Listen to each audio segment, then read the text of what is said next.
Yo, what's going on, everybody? This is Ike here, and today we are coming back at you guys with a Christmas chord stream. Merry Christmas to all you guys out there at home. Hope you guys are spending time with your family, appreciating your time off of work, off of school, and all that kind of stuff. And yeah, we're gonna be playing some Christmas chord. There's a Christmas skin for coordinator. Don't ask me why we're not doing the first officer. I'll do that one. I completely forgot about that one. We'll do another Christmas stream after Christmas has ended. In the meantime, hope you guys are having a Merry Christmas on this fine December 25th. Did Psyche die after starting the intro? No, I didn't actually start. I just turned on the microphone. Hold up, let me pull up the stream chat. The stream chat is invisible. Well, how you guys doing? You guys are invisible, but I can't see you, but I mean, Merry Christmas. I hope you're there. Let's see who we can invite today. Oh, someone sent me a message. Oh, okay. I sent you a Discord request. So that's you. Okay. And left is gone. Alright. Well, we are going to be playing rank, possibly by ourselves. I don't know. Guys, by the way, if you would like to join... Oh, Reese joined. Since when? If you guys would like to join the guild, we have one more slot open. 28 is the name of it. Be sure to join if you're interested. You're hosting / streaming the tourney. I'm gonna be in soon, really? Well, I mean, I haven't signed up yet for it. I just remembered yesterday night I was supposed to do that, so we'll see. I'm pretty sure I hope they still have space open for commentators. I don't know. It's been kind of like 2 weeks later, so we'll see. Hopefully I will be able to. Hey, Psyche in chat, Merry Christmas. Merry Christmas to you too, Lemon. Merry Christmas to you guys all. You stream Wednesday, right? There's no rank Wednesday. My man, okay. Oh. Alright. Let's see. The music's gone. I don't know if we're going to be having anyone playing with us here today. Still trying to find, but nothing yet. Oh, we got Junie here. What's up, Junie? Welcome to the stream, Junie. I didn't expect to see you here, Junie. What's up? Have a Merry Christmas. My good old former teammate from... You were in YHB. Yummy Hash Browns, right? We still play Lethal Company because of Miki. Psyche, do you not celebrate Christmas? I do. We just do most of it on December 24th. We don't actually do much on December 25th. I have my aunt visiting, I guess that's the one thing. But otherwise, we eat our dinner, we open our presents all on the 24th. We do all that stuff on the 24th. But yeah, that's about it. That's about it for Christmas for me, that is. I got Mario Wonder. I got Super Mario Wonder for Christmas. But I don't have a TV to play it on. The TV downstairs broke right as I wanted to play it. Although my brother tells me it's been broken for a while. Hey, Psyche, haven't watched you in a long while, but I'm glad to be back. Merry Christmas and Happy Holidays, everyone. Thank you so much, Anne. Glad to see you here, even if it's once in a while. Always happy to see returning people come back. Hope you have a Merry Christmas, Anne. And yeah, we got Ned here. Ned, is this the real Ned? Ned, did I not mod you on YouTube? This might be a different Ned, although your name is VertNet, so I assume you're the same one. We also have River here. I finally got the Enchantress Zao skin for Christmas. Really? Which one is that? I don't know about any Enchantress named Zao. Let's see, there's Horror Tooth. Is it... Oh, it's this one. It's an A skin. Oh, congratulations. YHB, yup, still am. That's good to hear. YHB's had the same members for a long time, so it makes sense. Question, what is Call of the Abyss about? Call of the Abyss is basically the big once-a-year tournament that happens in the game. So it's hosted by the devs. The devs every year hold this really big tournament for the whole globe. So, I mean, they say it's for the whole globe, but really, like, 8 out of the teams are from China. Like, one of them's from Japan, one from Korea, one from... I don't even know. Most of them are from China, point is. And then they have, like, one team from North America / Europe. It's mostly North America, because anyone in Europe does not have good enough ping to play this game. So, if you represent this game, you could still be from Europe, but... it's really hard to find any European player who's still that good at the game, that consistent, because Obviously, they just don't have the internet for it. Not that it's their fault, it's just the servers are not there in Europe. I mean, they are, but you can still match with North American players, like, what's the point? And then your ping is just as bad. So it's like the big once-a-year tournament that happens. So we've had 6 in the past. We had 6 is the 7th one. The first one ever, I didn't even know there was a first one when I first started this game. When I first started this game, there was like one around like October, I believe. There was like this pirate called this theme. I didn't even know it was called this one because it was only China. They didn't even let us in on it. I didn't even know it was called this one. That's why I was so confused when Call of Abyss 2 happened. I'm like, well, if this is Call of Abyss 2, then what happened to Call of Abyss 1? And then Call of Abyss 3 came, and there was still no Call of Abyss 1. I'm like, at this point, I'm like wondering, where is Call of Abyss? We're not even high enough ranks to play. But at this point, I was like wondering, what happened to Call of Abyss 1? And then someone explained to me, Call of Abyss 1 was for China only. It was Asia. If it's not China, it was only Asia, because North America didn't get to compete in it. I didn't even know about it. I didn't even know it was supposed to be Call of Abyss 1. I thought there was just random pirate skins. So, that's Call of Abyss. It's mostly for Chinese players. That's where most of the interest is. It is a really big game in China, to be fair. So, there's that. And, yeah. Technically, North America gets 2 of these. North America / Europe, but Europe's not really included. North America gets like 2 of these tournaments 2 times a year. For comparison, the rest of the servers, China specifically, get like a tournament every single season, something like that. And it's absolutely crazy. I mean, they have their whole league. They have a whole league set up that runs the whole year, I believe. If not the whole year, then I don't even care. They have a lot of tournaments, so we really are getting nothing. IDV is also popular in Japan. Yes, that's true. I heard it's actually more popular in Japan than in China. Seki, except I will lock in. I invited my pro friend. You're too low ranked. Let's see. You have to be at least.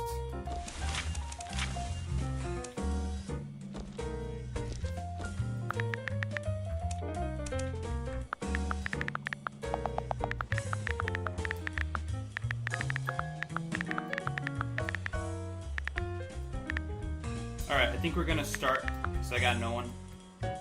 Can I not start the game here? Can you no longer interact with this? Alright, I guess we're not interacting with this stuff anymore. You can't click on that either anymore? Okay. I guess we're not touching this library bookshelf anymore. Did I just ready up as a hunter?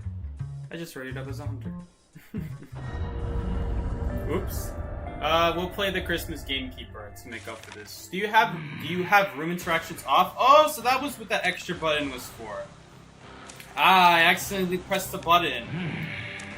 Let's see here. Let's see. You're pretty scary. Ugly Lizard. I'm not gonna play Xmas Lizard. I played that one last year. We'll play Christmas. Alright, this was a mistake. I didn't mean to hit Hunter, but we're gonna play one Hunter match, and we're gonna do the poop reindeer skin. The dude's literally got poop on his head. Alright. Okay, well, I accidentally hit Wucheng Ban. It's low tier. It's okay, I think you might accidentally turn on back instructions. I think that's what I also did. It's like, you let me in, I'll cook. Lying, I'm in Mammoth. Gamekeeper Christmas skin is so much cuter than the rest of... Looks like that accidentally hit enter there. Is it bad if I love meeting Hellenberg? No, he's a lot of fun. He's a lot of fun. It looks like they changed the voice actor for Gamekeeper, because that is not the same sound that he used to make. Yeah, they definitely changed something about him. I'm actually curious, did they change Gamekeeper's voice actor?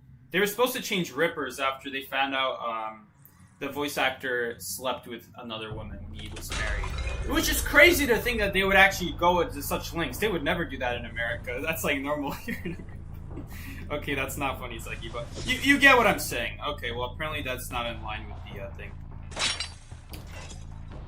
You know, here in North America, it's actually kind of heartwarming that someone cheated in China and they actually cared enough to do something about it. Not that it's gonna do something about it. I feel like the two are completely separate things, like work and family. But I mean, if they wanna include it to be the same thing. Personally, I don't really care if the voice actor cheated. Did you just run in a corner? Oh my god, you did. Oh, we got some fresh meat over here. Come over here. Oh, come over here. Ooh, we got some fresh meat. Oh, look at that auto aim. Perfectly deserved. I don't know what you guys are talking about. That was completely deserved. I have never seen a more deserved rescue hook in my life. That was completely well deserved. I mean, come on. You see what that little girl did? We need to teach her a lesson. Okay, we can't put traps in this circle. You know, that used to not exist. I can't believe that they actually made that a thing. Why am I putting traps here? I mean, it is a useful window against Gamekeeper if you know how to circle it. So, we'll put another one right here. Just, you know, it's a more likely place they're going to actually kite instead of, like, a kiting area on the side of the map. It is good, but it's very unlikely that they're going to go there. Let's see here. Someone's probably going to rescue. We have tides from her. Hello, little girl. I mean, she's not a little girl, but she's kind of a girl. Are you going to put your bubble last second? Yep, that's what I thought. I'm getting more and more used to the Gardener buff from a long time ago that they gave for Gardener. Long time ago, when Gardener gets hit mid-bubble,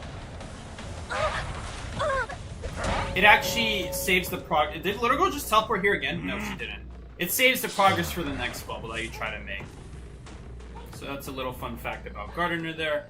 It says somewhere in the book, but to be perfectly honest with you guys, it's not that great of an ability. Any good hunter will see it coming, as long as they're thinking about it. You know? As long as they're thinking about it, that's really all it takes. It looks like we have Prisoner here, and the little girl. Little girl's just dead on the spot. That's completely okay. Flywheel does not cancel hook. Flywheel counts as an obstacle now, so that does absolutely nothing against Gamekeeper. I'm not gonna lie, that was a huge buff for Gamekeeper when they did that. Something I never talk about, but yes, I will say it. The buff, this is probably one of the biggest buffs they gave for Gamekeeper, where Flywheel doesn't cancel hook. If you hit someone with a Flywheel, with your hook, it counts as an obstacle. So all it does is it hooks you to the survivor. It counts him as like you hook him to a wall. Think of it like that. So it's actually really nice. Super nice buff that they did. If I were them, I would not have even healed up the little girl. Anyone who's like a quarter damage like that is not worth healing, because when they get hooked, they're also going to get basic hits. So it just does absolutely nothing.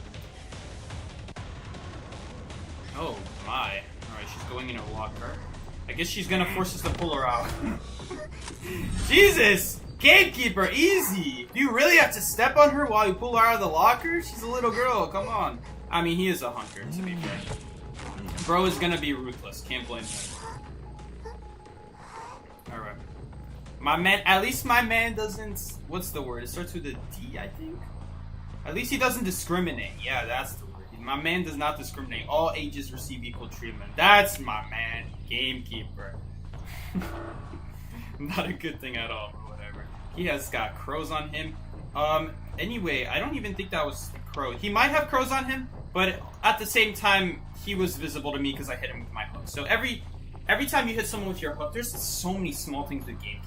Every time you hit someone with your hook, it reveals your location to them 2 times. I don't know if it's at random. I don't know if it's like always the same time that it reveals to you. I don't know that for sure. I just know it shows you their location 2 times when you hit them with the hook. So, maybe that's a buff. It didn't seem like he had crows on him, because if he had crows, the game would have notified me again within like 10 seconds of that first notification. So, I have a feeling they buffed Gamekeeper again, and they specifically gave you calibration notification that you can see them. Because in the past, you were not able to do that. It would only show you their what's it called? Hold up, furniture needs to be enabled. What is it? What am I saying about? You used to be able to see their silhouette like you do now, except back then it wouldn't tell you that you're able to see them at that moment. It only lasts for like 2 or 3 seconds. So back then the game would not notify you like it does now. I guess that's pretty cool. That's nice. Another small buff. You know, it's actually quite a big buff because there's a lot of times you'll be chasing someone, and you won't know when I guess their highlight will appear. So now the game notifies you, which is pretty nice.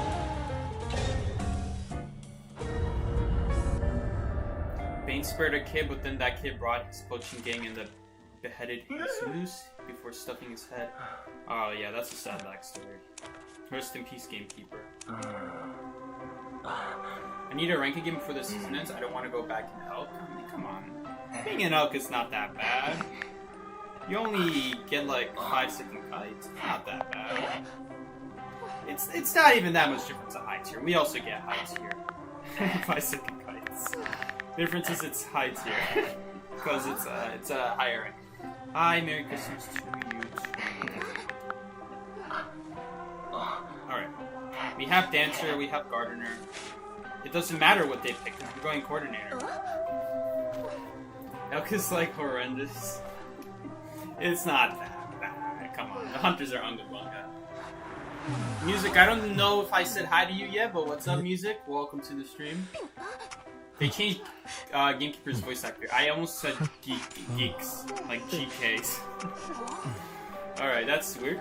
I don't know why they keep changing it, but alright. He's had the same voice since the game came out. Waits like you let me in, I'll cook. I already read it. See, the thing about me is whenever I see someone send a message with the word psyche in it, the YouTube highlights it with orange for me. Like, I can literally see it. Like, if I were to write someone's name in the chat right now, it would show their name in orange. Right? To show them that they're being talked to. Right? So, by instinct, whenever I see that, I just automatically read the message out. Okay. Well, let's see what the Hunter is. Hunter is, I can't see him. Maybe a Feaster? Something tall. It's just a Wu-Chang, though. It's just a Wu-Chang that we're gonna all instantly die to. Just a Wu-Chang, guys. Only the scariest Hunter of Christmas time. I'm also Unga Bunga. This doesn't... You've been playing for 3 years and you're still an Unga Bunga low 2 type player. No. Clearly you must be doing something wrong. You must be joshing. You must be joking. No, you gotta watch these guys. I was about to say that. Alright, he does have his umbrella back. That's fast pal breaking. That is some type of fast pal breaking. It looks like max pal breaking, but it's kind of hard to tell the difference between 10% when they already break pals so quickly. Either way, they have faster pal breaking. That's all you gotta know. It doesn't really matter if they have confined space. It'd be nice to know so that we know what we can like repeatedly use over and over. But very often you're not going to be repeatedly using the same window in more than 20 seconds. Now, if you can, you should definitely abuse it. There's certain windows in this game where you definitely want to use more than once within 20 seconds, but very few. Overall, confined space is not that great of a trait, so you really shouldn't expect Hunters to run confined space just because they have faster power, you know? It's like, yeah, after being able to tell Hunter's entire love story just when they broke a pallet. Yes, they also have some sort of... Oh, I didn't take a look at their skin.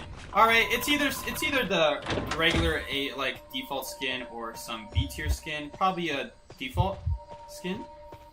You can tell if they have a skin on from their highlight too.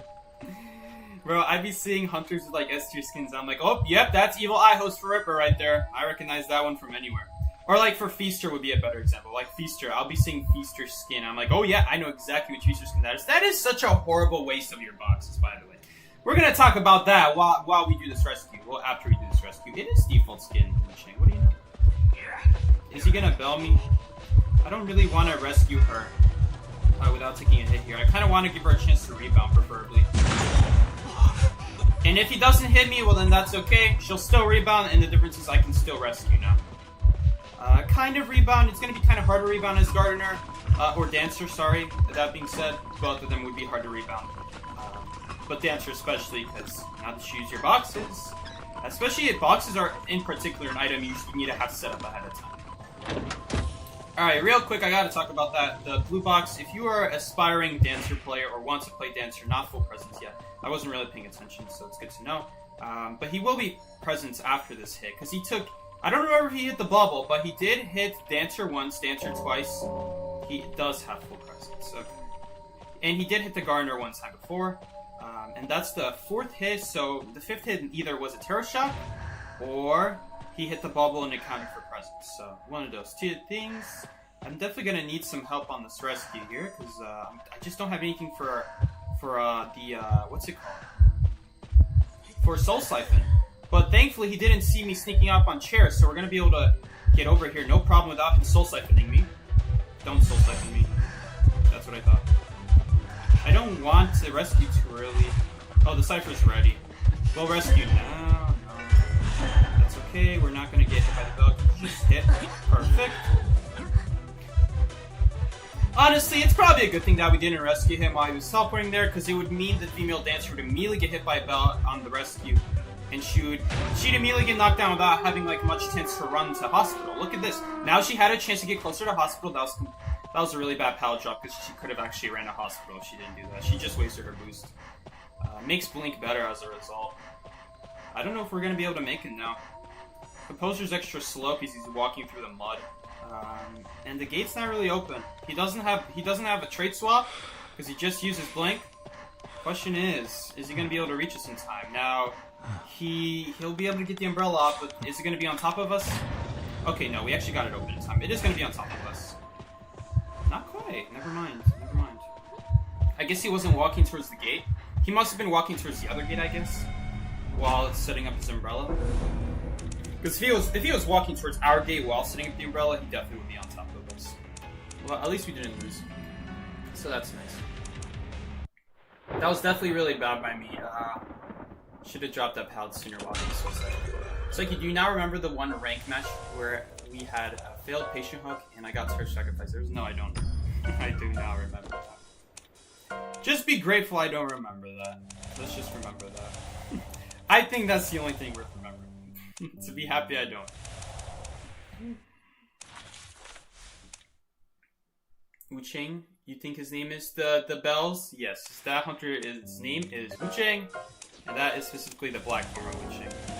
He likes to use bells a lot, that's his ability. He slows you down with bells because of the animation. The calibration doesn't actually do much, and when you get better at the game, you'll hit it no problem. But trust me, when I started this game, I couldn't even hit a regular Cypher calibration. I wasn't able to even hit the regular Cypher calibration. You can forget perfect calibration. I couldn't even hit the regular calibration. I was celebrating to my brother when I hit a regular calibration on the Cypher. So it was definitely hard to get used to Wu-Chang's calibrations. But again, it's the same deal. As long as it's not like instantaneously at the start, I've had that happen a couple times. It's unlikely to happen, but it could happen. He'll hit them no problem. They also buffed it a long time ago for survivors so that the area that hit it was made bigger. And I believe that's because all the noobs were using Wu-Chang. And since all the noobs were having experienced Wu-Chang at the lower tier, they were complaining about Wu-Chang and they actually nerfed Wu-Chang because of that. Wu-Chang actually got a nerf. Can you believe that? They got a nerf. He got a nerf, like... Over hunters like Dreamwitch, my man Wu-Chang got nerfed. That was a sad time when they nerfed Feaster, Wu-Chang, and Lizard. That was really sad. But yeah. It's like it's the memory of a goldfish sometimes. Well, I'm not gonna deny that. I have played thousands and thousands of the game. Of ranked games. And regular games, I guess. It's in my profile. I played too many games. I honestly don't care enough at this point to remember a single game.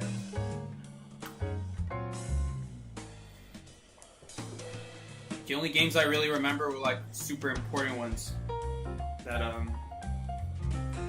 and not just games we won. I don't remember games we won that were really important, but I do remember games we lost that were really important. And honestly, that's like the most important thing to tell. I'm reading someone's comment while talking. To remember your mistakes in the game or what went wrong, so that it doesn't happen again. Is it not hard to play solo? It is hard to play solo. And by hard... Listen, in reality, it's not actually harder to play solo than with team. As long as, at the end of the day, if you're always getting chased, it's just as hard or just as easy, depending on the way you see it, as with a team or without it. But if other people are kiting and they're screwing up all the time, yes, it is harder, because you're not able to do a whole much. A whole lot of much. Does that even make sense? Like, nice. My little sisters find IDB boring, which sucks. It does suck. It's a lot. It's a cool game to play with siblings. That's why I started playing actually.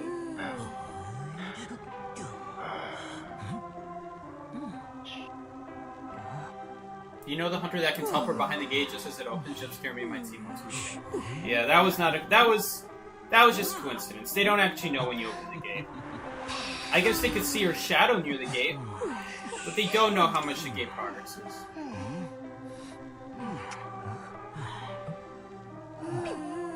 What did you eat for breakfast 2 days ago? Let me. Oh my god. What did I eat for breakfast 2 days ago? Depends if I even have breakfast. Most days I don't have breakfast. Hi guys, Merry Christmas or Happy Holidays depending on what you celebrate. Hope everyone's had a good day, whether you celebrate Christmas or not. Thank you so much, you guys. Hope you have a wonderful Christmas yourself. No line spawn yet. Because now the hunter can still block Big Bow while getting a better spawn, if anything. Easier to access wherever he wants than at the small bow. Because if we had the line spawn, yeah, sure, he could still head for he could still like spawn Shack, but he doesn't have super easy access to anyone. It's gonna take some time walking, and I mean we're gonna have transition time, so yeah. On the other hand, now I can't really go do the middle side because I have to be careful. I'm a potential chase target. Is this I can't see which hunter this is. Is that like a photographer? Like who is that? I can't see who that is. It's a blood queen. We're dead. I saw like ears, and I'm like thinking, is that like the photographer skin? We have to shoot that. We have to shoot that. I mean, if you think about it, we used one item for one mirror. That's fine. The sad part is that coordinator only has one item. That's the problem. It's okay. It's okay that she got the gun out, because I want you guys to think about it like this. Would the gun even be good against Blood Queen? No, not really. It's not even that good against Blood Queen. So to use a gun in a way where she used the mirror and she didn't get a hit out of it is valuable against coordinator, because it's very hard for coordinator to actually shoot the gun to counter a mirror like that. So that was, I'd say, a win in my book. I'd say that was pretty good. Because in reality, what are the chances we're going to be able to use a gun like that again? Almost zero. We're just going to do the Magician's Cipher right here. I assume this is his Cipher. I mean, no, he had 0 decode on it. I mean, he had like 0.2% on it. I saw that. I saw that much.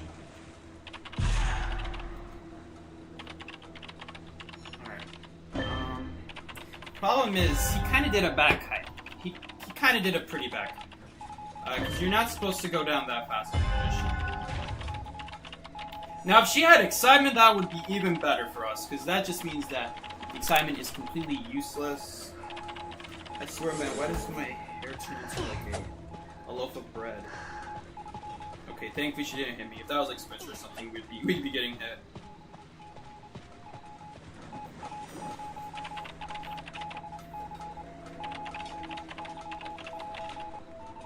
I swear, man. Maybe it's my headphones that do that. I don't know. But yeah. That was really sad. He gave a hit without a mirror. Maybe he did get a mirror and then he took a hit like 20 seconds later. I'm not sure. In either case, that was pretty bad. At least he's rebounding now. The problem with rebounds is that... another basic hit. The problem with rebounds is that if you didn't get the blink on the first kite, you're not getting the blink on the second kite. She did have excitement, so the excitement is made nearly useless because we used the gun almost immediately. Why would you carry blink against, not blink, excitement against the coordinator anyway? It's not a good idea. I guess she's carrying it more for the batter. Not really a worthwhile trade in my opinion. I think batter is another great survivor to go against as Blood Queen. Doesn't have a whole lot. And we will definitely go do Big Bow. Definitely. Yeah, I definitely don't have interest in doing this rescue. I don't think they should be doing this rescue either, in my opinion. We just don't have the help. This Magician's not going to survive. So, for starters, this Magician's not going to survive.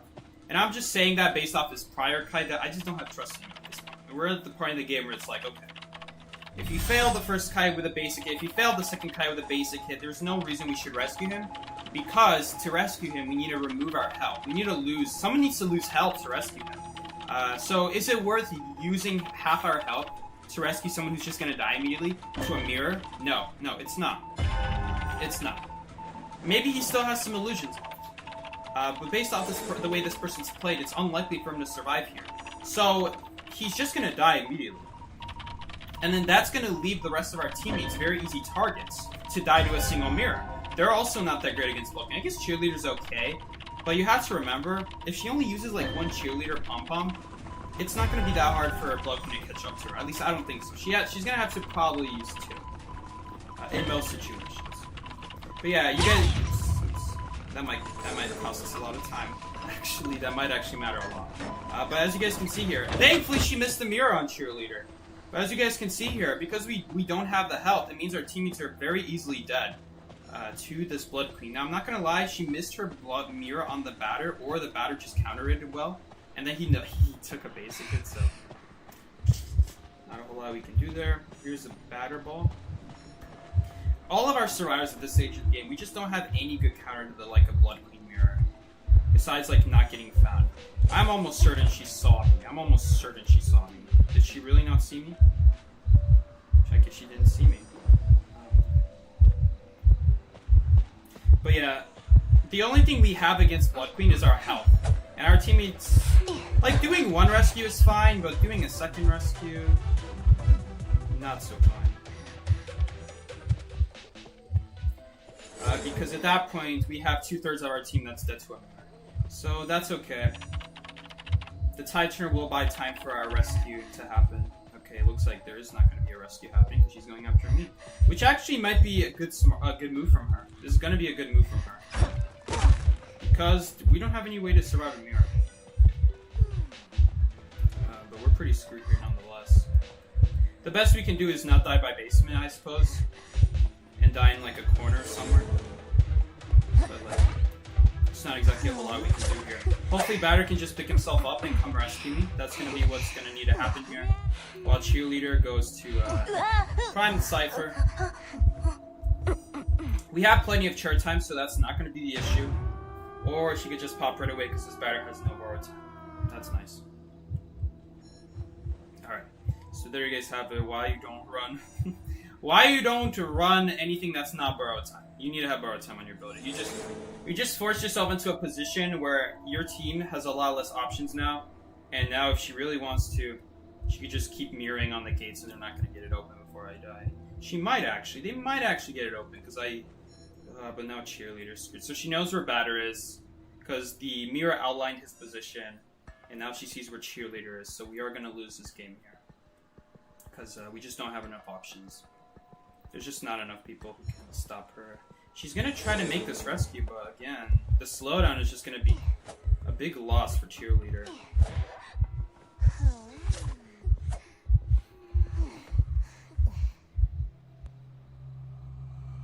Even with 2 Cheerleader pom-poms, she wasn't able to make it across the map.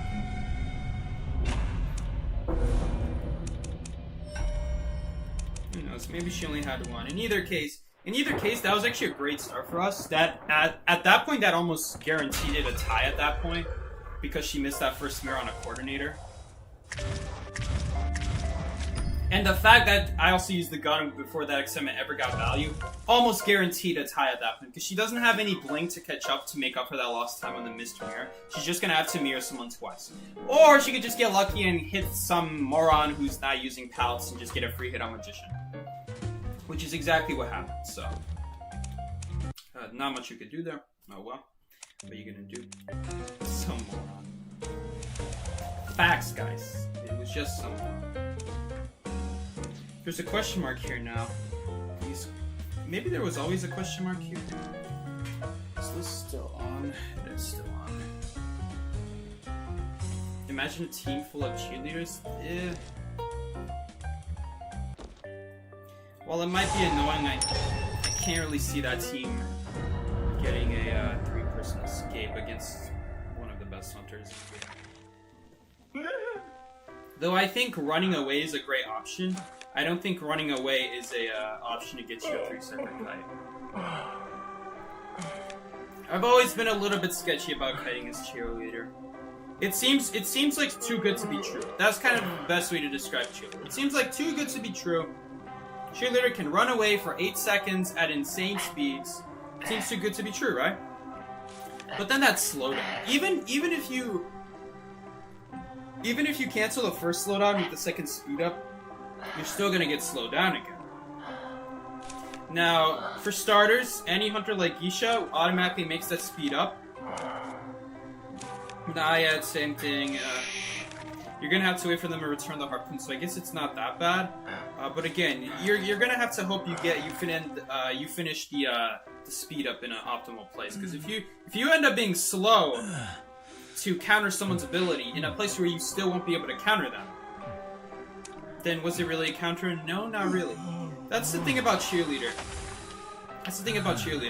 You can save your ability against something like Nayat or Geisha right as they like use their ability on you or finish using it.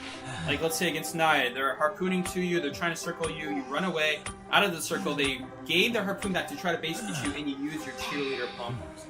You're not necessarily gonna finish that speed boost by a place where you can still survive. You're gonna be super, super slow. So unless you're already right next to a powder window, you're in trouble. You're definitely in trouble. So most of the speed up gets canceled by that slowdown. So it's gonna be really hard to efficiently use Cheerleader on a kite. Very often you'll need to use 2. And if you're using 2 for a single ability, it's not great. It's not great. So I'm not a super big fan of Cheerleader. I think she has potential, but it seems a little bit situational on kiting, at the very least. Though I think she could be good, super good on what's it called? On supporting. What's up, Tofu? Thank you so much for the $13.99 Californian dollars. I'm with my family right now and I can't watch it. But Merry Christmas, Seki Tofu. I really appreciate it. Thank you so much for once again the 14 Californian dollars. I really appreciate it. Thank you so much. Seki, if you don't look into the nation, I swear. Don't worry, I hear the music. I hear it, don't worry. This first officer's doing a pretty good kite. Considering the hunter he's up against and how bad his ability is against that hunter, he's doing quite well. Teleport. Alright, didn't even play the sound effect. Just show me the animation. Okay, thank you so much, Tofu. Really appreciate it. Novelist might be dying here. First officer got a heal off, so that's really nice. Let me tell you, Scalgis is not going to need that heal, so that's really nice. I'm pretty sure if Novelist uses the book next to Waxers, he does get 25 wax. I'm pretty sure. I'm not completely sure, but I'm pretty sure. Now that, on the other hand, was pretty sad. Alright, let's go ahead and do the cipher. Alright. Maybe we shouldn't do the cipher. And we should leave it for the psychologist here. Psychologist is already on the cipher. Alright, I meant we should to leave the other cipher. The other cipher would be either at first stop or at like over there by those 2 pals. So there's only gonna be 3 ciphers on that side of the map, so we gotta let her have the other cipher while I go ahead and do this one. Remember, we still have first officer cipher. I kinda did bad there by running to a place that she's anyway gonna need to decode. So that wasn't very good on me. I should have ran to the cipher sooner. We'd probably be like 20% by now if I didn't do that. Not super great on my end. It might cost us this game, honestly. So first officer's gonna have to finish the cipher and then finish mine. That's why it's so important that I had more decode on mine. The good news is that the rescue... Where is he running? Oh, that is his cipher. Okay, so we never did bridge. Okay.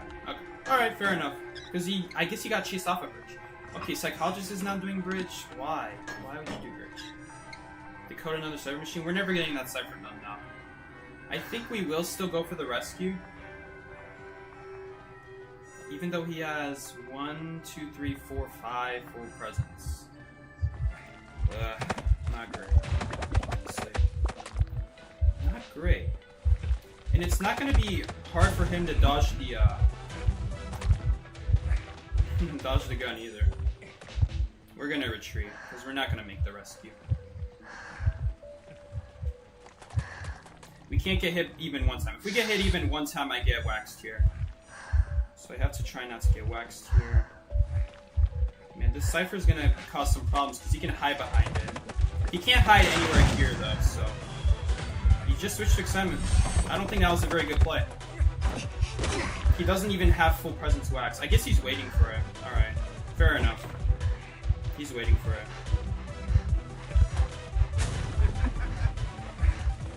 So he's gonna go for it early.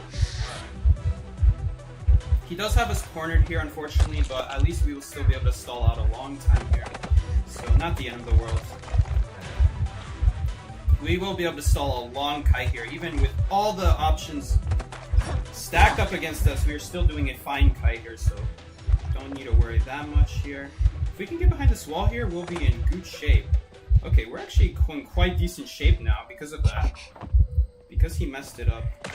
Okay, that kind of sucked. We are gonna die here now. They could honestly pop if they want. And we should still survive here. Oh no, now it's too late. Okay. So they weren't able to get the rescue. The pop-up, I mean. That sucks, because we were actually in a really solid spot to kite out Wax Artist right there. He also didn't break that pallet, so I think that's a huge mistake. If we can get back to that area, we're gonna be in good shape. Although again, that's gonna be kinda hard against full presence Wax here. I'm gonna have to. Is there anything I can do actually? Okay, I was hoping he would choose to hit me, but we're in trouble now. Now we're in trouble. There's not a whole lot I could do here. No! Didn't get a hit there! That's huge. Although I think I will get hit here though. Not a whole lot I could do there. That sucks. That sucks. I'm just in a bad area. There's nothing I could do there. Because if I run out in the open, I'm going to get Howex and immediately knocked down. So that's not an option we can afford. That really sucks. If he has teleport here, we're in trouble. But the good news is at least Psychologist will get out, so there's always that dungeon option for First Officer. Hunter did leave. No, Hunter's still here. Dang, I kind of pinged out at a bad time. Hunter is actually near here. Hunter's near. So he's choosing the camping route. At least the First Officer chose not to stay here, so that was a good move from him. That was really smart by him to not stay here. He switched to Excitement Brethren. Not a good move. If he had Wax immediately, I think that would be a good move. But the fact that he didn't have Wax immediately just really slowed that down. Like, you use Excitement when you anyway are not going to be able to kill me right away. Or at least he doesn't want to. He doesn't want to kill me right away because he doesn't have the option to kill me right away. He's just saving up that Wax. So, we'll take it. Sucks that we went down so early against that. Well, honestly, we should have gone down sooner. He missed a lot of Wax at the place where he had me cornered. And then we were able to get away on the slide, and then somehow he still wasn't hitting me with the Wax. And at that point, I'm like, well, at this point, we're actually doing a good kite. Because I didn't expect to make it to the slide. And the moment we made it to the slide, I'm like, okay, well, this is going to waste a lot of time now. This is already wasting a lot of time. And with the slide, he's definitely going to have to spend even more time.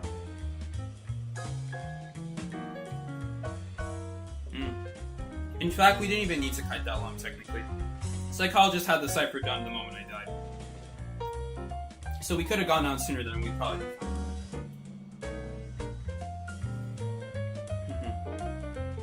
I try to go for the second rescue. The problem with Wax Artist second rescue as coroner is that he could hide behind any wall, and I cannot realistically go for that. If I went for that rescue, what he's going to do is he's going to hide behind the wall while shooting me with Wax. And I can't shoot him back. He can way easily hide behind the wall before I can shoot him back. He can hide behind that wall, no problem. Not get stunned while he's still stunning me. The moment he stuns me is the moment he Waxes me. That's the moment I get double hit. And that's the moment we lose the game pretty much. Because, of course, if that happened, I would not have kited all that time that I did right there. In fact, we would have lost out on 111 seconds of deco time. So, you know what? I'd say that was a very good move to not do that second rescue the moment we were in that position. So that was super clutch. Oopsie. So yeah, we definitely needed that deco time. We were not going to get that deco by dying in melee, that's for sure. It probably would have cost us the game. And dodging that Wax there, that was a pretty big deal, dodging all that Wax there. He had 96 Wax on me, and he couldn't follow it up with one more Wax shot. He couldn't follow it up anymore. I was just behind too many obstacles for him to shoot me. But the power of tall walls against Wax Artists. You just gotta know where the walls are.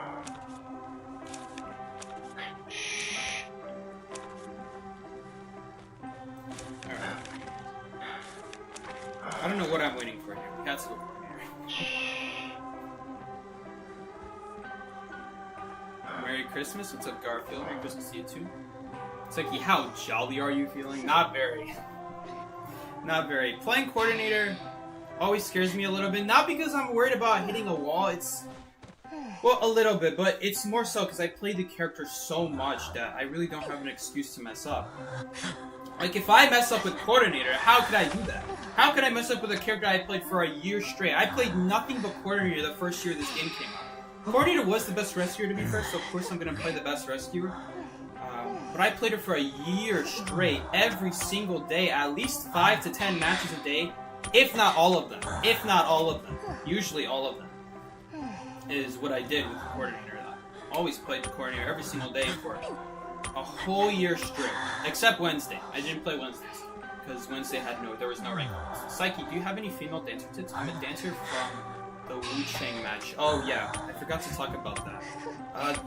Don't place your red boxes for decode. That's a really bad idea.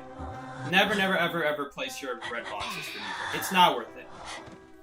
You get 6% decode from one box. If you drop another box, the second box only gives you 3% extra, so you're at 9%, and then 12% decode. If you drop all 3 boxes, you're at 12% decode. Alright? Did you know, if you want to pick up those boxes, it's gonna actually cancel out all the extra decode time you got. You're gonna just cut even with your decode time. So because of the animation, you have to drop a box, and then obviously you're gonna pick up the box later, right? So if you're gonna do that, then that's gonna waste time of you not decoding. And 12%? 12% is only about 8 seconds, something like that. So you have to be careful. So if you spend 8 seconds picking and dropping your boxes, and then spend another 8 seconds, like, what's it called? Decoding faster, then you don't get anything. In fact, the only thing you get, I think we should be fine. Yep. Wheel here? The only thing you get is a risk that the hunter switches on you and then they break all your boxes for free. That's the only thing you gain from that. Not a really good trade if you ask me. So that was a pretty solid kite on that wheel there. A little bit scary. Thankfully you kept getting stuck on the ramp there. But you have to remember, you drop boxes, you're gonna have to pick them back up. It takes about 8 to 10 seconds to pick them all up and drop them in total if you combine the time. And that digs into the time you spend dropping your, decoding. That digs into the time you spend decoding. Because you're not able to move to the next cipher immediately. Because you have to waste time picking up your boxes. So when you do that, you're actually losing decode time. You don't lose any because you gained it from the red box. All it means is if the hunter ever switches to you, you wasted all your boxes. That's all it means. So you just decode the same speed as everyone else. Difference is you have 0 boxes. So if someone switches up on you, you just don't have anything to work with anymore. Red boxes are way worse than slow boxes. Slow boxes are always better than red boxes in 90% of situations. There are a couple hunters where red boxes are better. Like Blood Queen, for example. But Blood Queen, you're generally going to die too. Anyway, if it's a good Blood Queen. There's also... Man, we're kind of screwed here. Not gonna lie. Oh my god, he's getting stuck. Still got a hit on that. That kind of sucks. Thankfully, the 5 seconds cooldown is really saving us here. We're definitely gonna use the gun here. Excitement, we're not making it before halftime. No, we still got it. Still got it. So, you use an excitement all for nothing. Oh no, seriously? Okay. Well, that kind of sucks. The good news is we still have lots of decode, and he's switching targets? Ooh, not a recommended move. So I'm guessing what he's gonna do here is he's gonna chair me and then immediately try to find Professor. Otherwise, this is a really bad play from him. Why are you healing? Now we actually might not win because they're healing. There's no reason to really heal. Professor's not gonna survive with more than half health anyway. I mean, what other move does he have here if he doesn't switch? Honestly, the fact that they healed might actually screw us up. Why are you hiding with Wanted Order? Alright, thankfully he left. On top of that, he's tracking the wrong person. Oh no, this is really bad. Oh yeah, he's gonna die here. Unless he has Flywheel. Flywheel, sir? Really bad Flywheel. He got the rescue off anyway, so that was really clutch. I think we can actually get this out.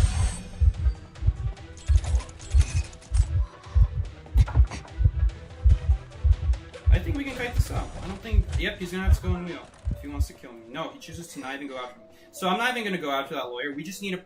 We have to go all in on decode. Now, I don't like that they did the same cipher there, because all it means is the hunter can so easily switch and he stops the entire cipher machine.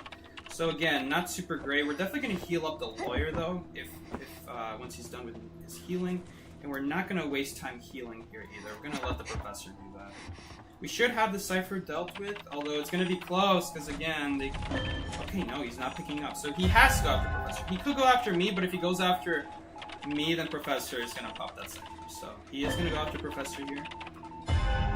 Now, hopefully, with that heal, hopefully he doesn't die right away. He is by a good hiding area, so he shouldn't die immediately. Oh no, he's running to a back hiding area now. Ugh, he should be staying by those like windows and tall walls. Oh no, he actually forces out a snap. That's even better. If we can just get like a basic hit out, that's fine. We're gonna pop that. We have to stay here. We're gonna die anywhere else.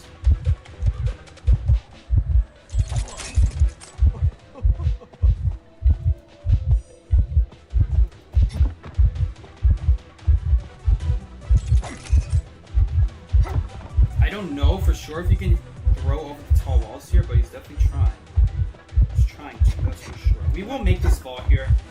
We just vault too quickly for him to deal with. Alright. Andres changed target. There's no way he's staying on me. He is staying on me.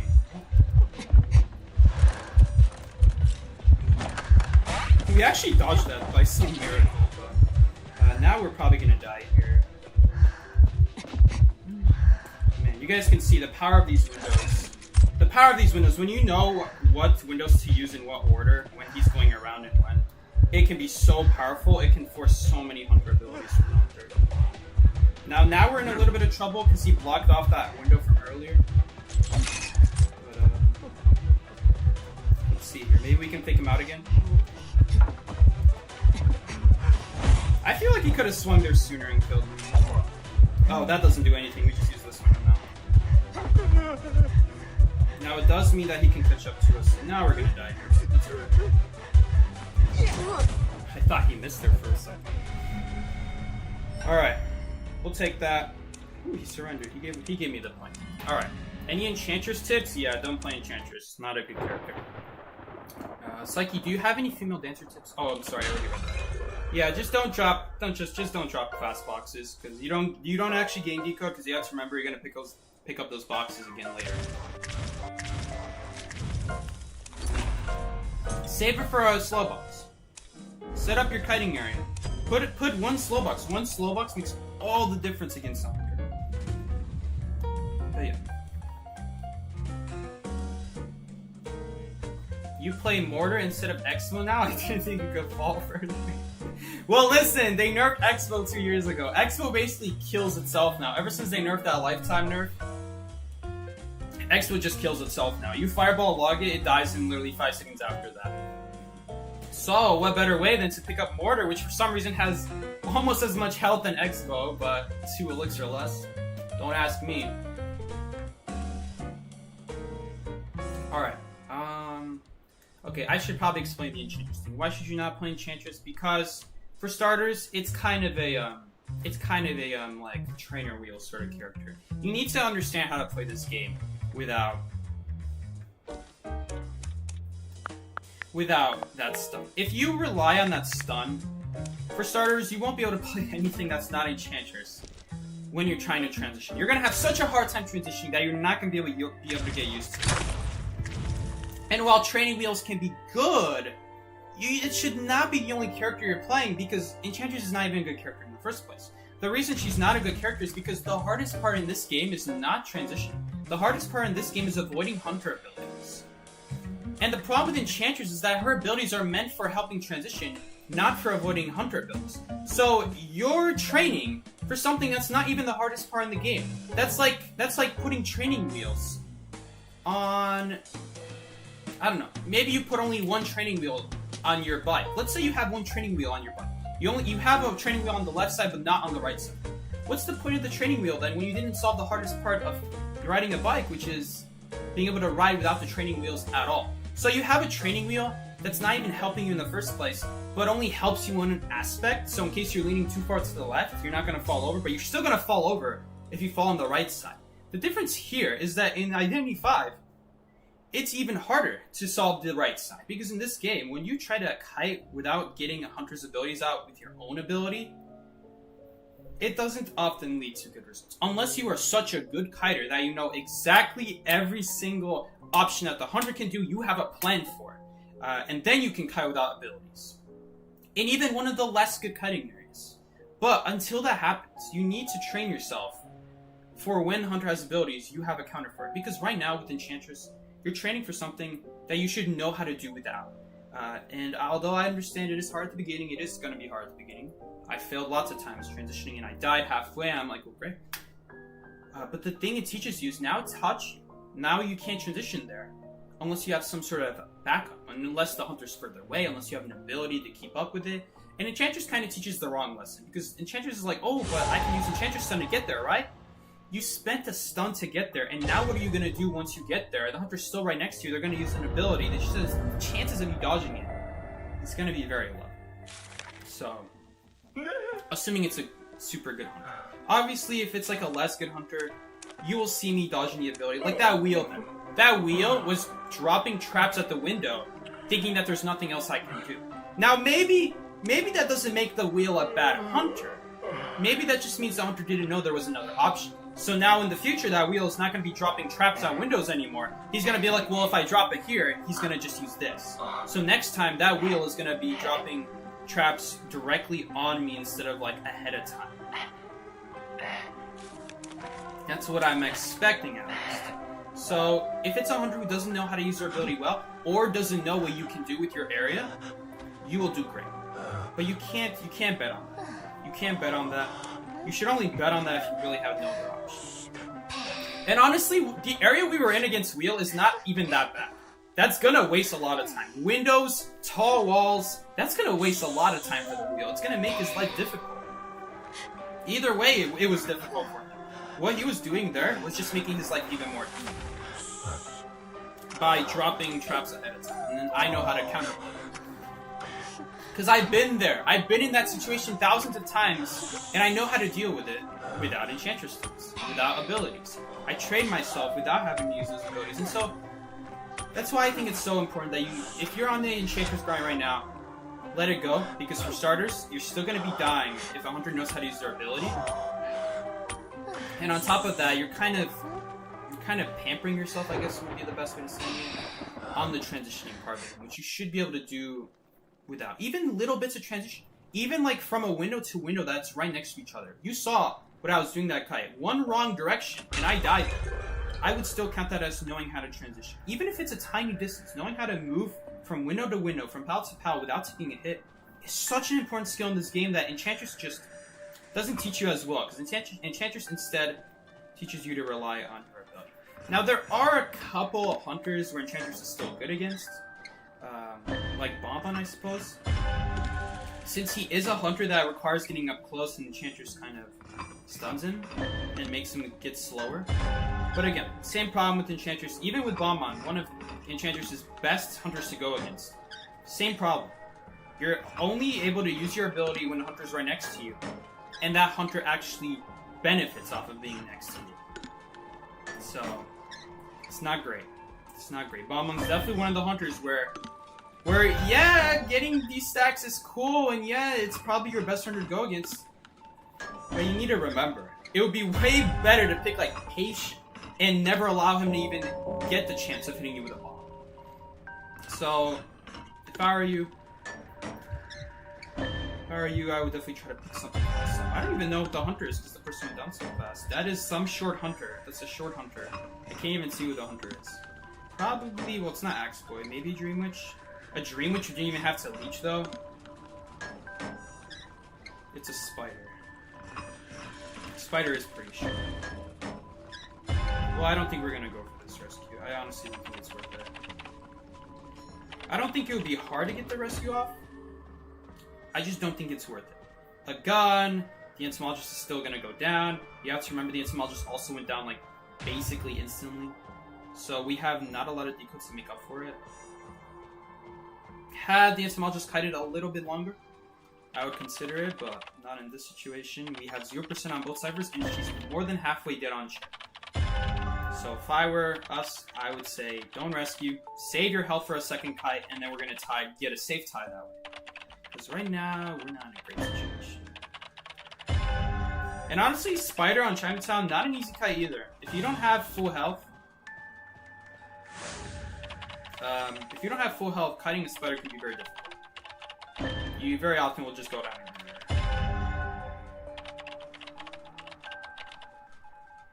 So what if I only use stuns when they hit 3 stacks and use it when I'm in a bad situation or doing a rescue?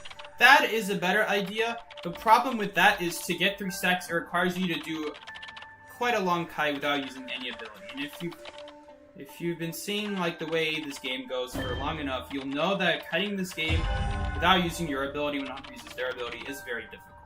It's doable with the perfect kiting moves. But it's still difficult, and you have to remember, what if the Hunter throws a curveball and blocks out the kiting area with their ability? That's where your ability is supposed to come in. If you have Enchantress, although it could definitely stall to get to another kiting area, you're probably going to have to use at least 1 stun to get to it. And that's what makes it so hard to get that triple stun. Because you're expected to do a whole kite without using your ability at all, which is, it is possible. I've done it before, but it's kind of unrealistic expectation, if I'm being honest. You shouldn't bet on it, is what I'm saying. Alright, well, we're definitely going to get hit by another web here. I don't know why she chose to hit me there. Now we're definitely going to get this rescue out before she gets another web. I don't think that was very good. I don't know how that didn't hit, but we'll take it. We'll take it. If she hit me there, I would just drop a couple pallets. I would probably actually shoot her there and then tell them to pop. Because if I just drop a pallet and then tell them to pop, I'm gonna still die. Because all the kiting areas with a pallet and dropping it, I would still die too right after. It's so easy for them to just speed up and go around it, so it still wouldn't be a good idea. I would just have to use my gun though. Now that I'm thinking about it. Alright, thankfully Lawyer does make it to gates, so we don't have to like worry about a lucky teleport or anything like that. Maybe we'll get like a BM flare gun, but I don't really want to hit the wall. It's too easy to just go behind the wall. So, not really worth it. It's like, if I don't know, will you add me an IDV? Sure! I don't think that's a good reason to donate, so I'm gonna forget who you are. I'm just gonna say this right now. I'm gonna forget who you are in like a week from now. So, if I were you, I probably wouldn't donate for that. Donate out of the kindness of your heart, you know? That's what. Because I can't promise it.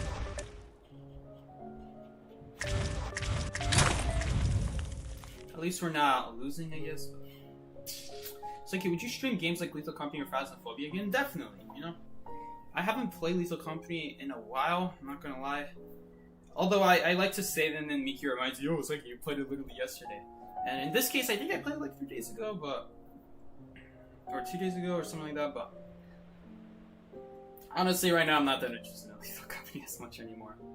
Phasmophobia will always have replayability to me, because there's always so many... it's like Identity 5. There's always so many combinations of things that could happen that you never see coming, and then it's like, well, that was pretty cool. It leads to very interesting games. With Lethal Company, yes, there's still that random factor, but it's definitely not fun when there's a thumper across the hallway and there's nothing you can do. That's not fun. If you have a shovel, great. Maybe you can kill it if he's close to you. Kind of hard to make it happen, but... a better example would be like Jester. Mannequin. It's just auto-leave characters. It makes the game so boring. Like, what's the point of playing the game if there's no counterplay? And there is counterplay technically, but you want to know the counterplay to Mannequin? Bring in a second teammate and have him stare at the Mannequin for the next 10 minutes. Great, so now the one teammate is just sitting there doing nothing. That's the counterplay you want for your players, sitting there doing nothing? Or Jester, literally having to just leave immediately. I'm not that big of a fan of Lethal Company. The more I play, it was really fun at first, because you don't know everything yet. But when you know the game better, you start to realize you can't really go super serious into it. And you know what? Maybe it's a good thing to not get super serious in that type of game, but it means that you end up in a situation where there's just nothing you can do. And I'm like one of those people that wants to learn all the ways to counter every single thing. If there's a monster like Mannequin or Jester, or even like Bracken, where he could just be around the corner and I could just get unlucky and I didn't look at him in time. And I've had that happen on stream, literally. I was looking around 10 times and then he was around the corner, around the bookshelf the whole time. He just chose to never make himself visible. Like, that kind of stuff will happen. And at least with Phasmophobia, You have a lot of items, you have a lot of things. But the best part about the game is that you don't even technically need those items to survive in the game, which is what I like most about it. That's why I really hate the Apocalypse mode. And Apocalypse mode is so stupid because they remove all your hiding spots and think it makes the game harder. No, it doesn't. It just makes the game more annoying. Because you know what you did? You didn't actually remove every hiding spot. There's still a couple hiding spots available in the map that can never be blocked, like the piano. You can always hide behind the piano. And if you play Apocalypse mode, that's where you're going to be 24/7. It just makes the game super tedious, super annoying, super like you just have to wait. And that's kind of what Playful Company kind of is to me right now. There's just a couple monsters where it's like super tedious. You see them, there's just nothing you can do. You just have to retreat. So, Lethal Company, what makes it great is, I didn't mean to press that. That was a mistake. What makes it so great is playing with friends, playing bigger lobbies. That's why I'm more interested in that. But if Miki doesn't ask me to play the game with him, or Paul doesn't ask me to play the game with him, I'm not playing the game. Because I have randoms that just leave the ship immediately. I have randoms who die immediately. And you know what? I can't even blame them for it. Like I can in IDV. Because the game is just built like that. It's like, when are you giving us one Dead by Daylight mobile stream? Never. I don't like Dead by Daylight mobile. For starters, I don't memorize the maps. So that most of the game would just be like, oh crap, I didn't know there was no pallet here. Now I just die, I guess. So I don't... If I were better at the game, I would consider it more.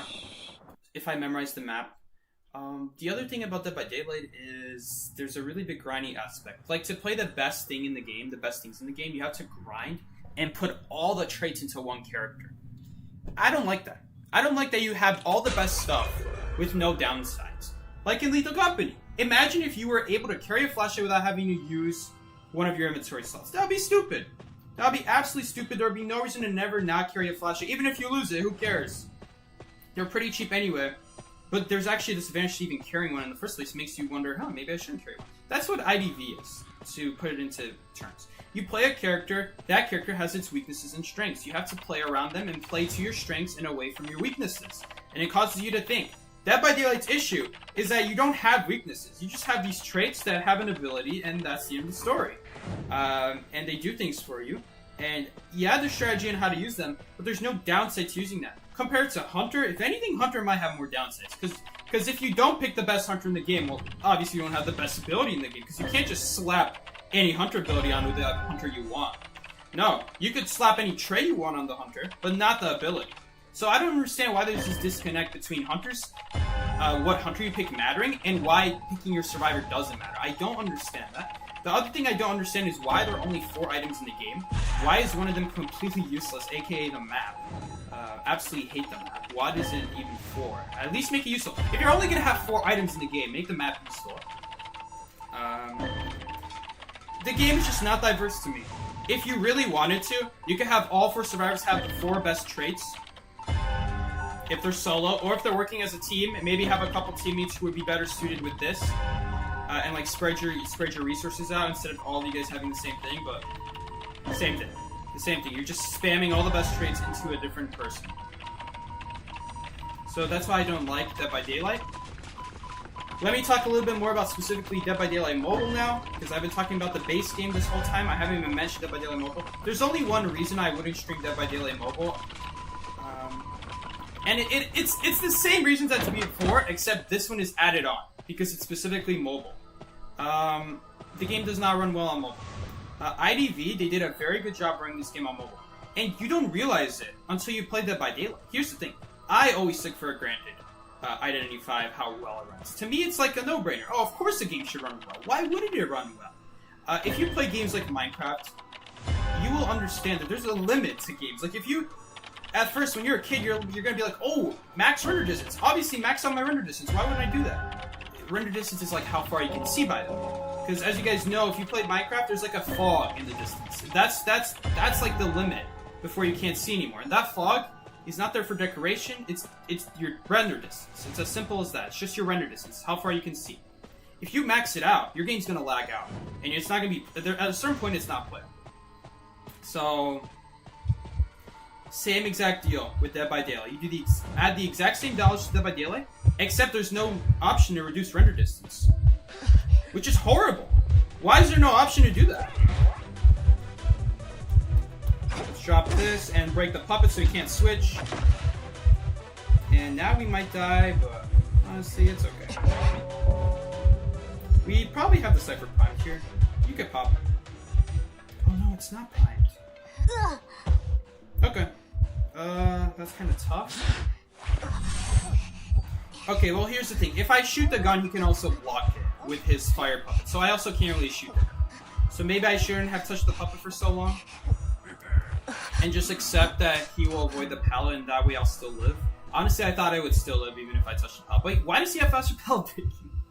That's what caught me off guard. The faster pallet breaking. But it's okay, he's not camping. Honestly, even if he were to camp, it wouldn't be that bad. I mean, I shouldn't say that. I don't think these people know how to optimally rescue against Hellenberg. Honestly, they could have popped right there if he's going for the Cypher. We should definitely either do another Cypher or like heal or do something. Well, it looks like they were able to pop the Cypher. Alright. I'm pretty sure that person's dead though. Yeah. Because there's no pallets there. I could have sworn he broke the closest pallet to me when I used that, right? When I used that POW, he broke it, right? She's relying on fly, which she is wasting a lot of time considering she has literally nothing around her.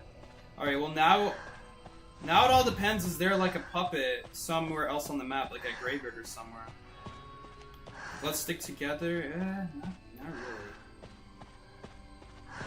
I'm gonna assume he has another puppet, so technically, no. Well, honestly, it's not so bad. Now, I do have to remember, I don't remember hearing a blink, so he might have excitement. I have to bait this puppet.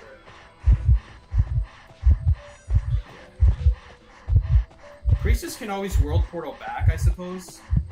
Oh, this is our chance. He left the chair for a robot? Of all things? Okay. Sorry, I didn't see them rescue, my bad. We had to remember there's a puppet there. She's destroying the puppet. That's perfect. So he's not actually on me. Oh wait, he might be on me. I have a feeling he's gonna switch right here. Yeah, he's switching. Alright. Little known fact about Hellenberg. While he's teleporting with his puppet during the really left. Are you kidding me? Seriously? Thankfully the puppet doesn't know I'm there. He's actually gonna have his teleport back though. Oh, you know what? He doesn't even have excitement because he has teleport. Bro, never mind.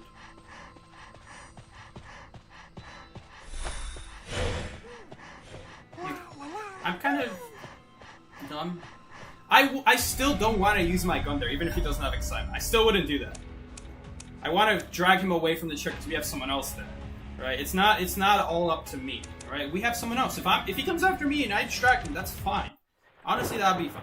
So in that situation, I'm not too worried about using my gun there. Even though he didn't have excitement, I still don't want to use my gun there still. So that's fine. But fun fact about Hellenberg. While you're switching positions with your puppet and someone tries to stun you, it doesn't count. It's like excitement. So you cannot cancel the puppet switch once it starts happening. Hunter who just used teleport, I know, right? Probably should have seen that coming, honestly. Because he has faster power breaking. There's like this one Hellenberg running around who doesn't carry points and just YOLOs it. Yeah, it's him. It is him.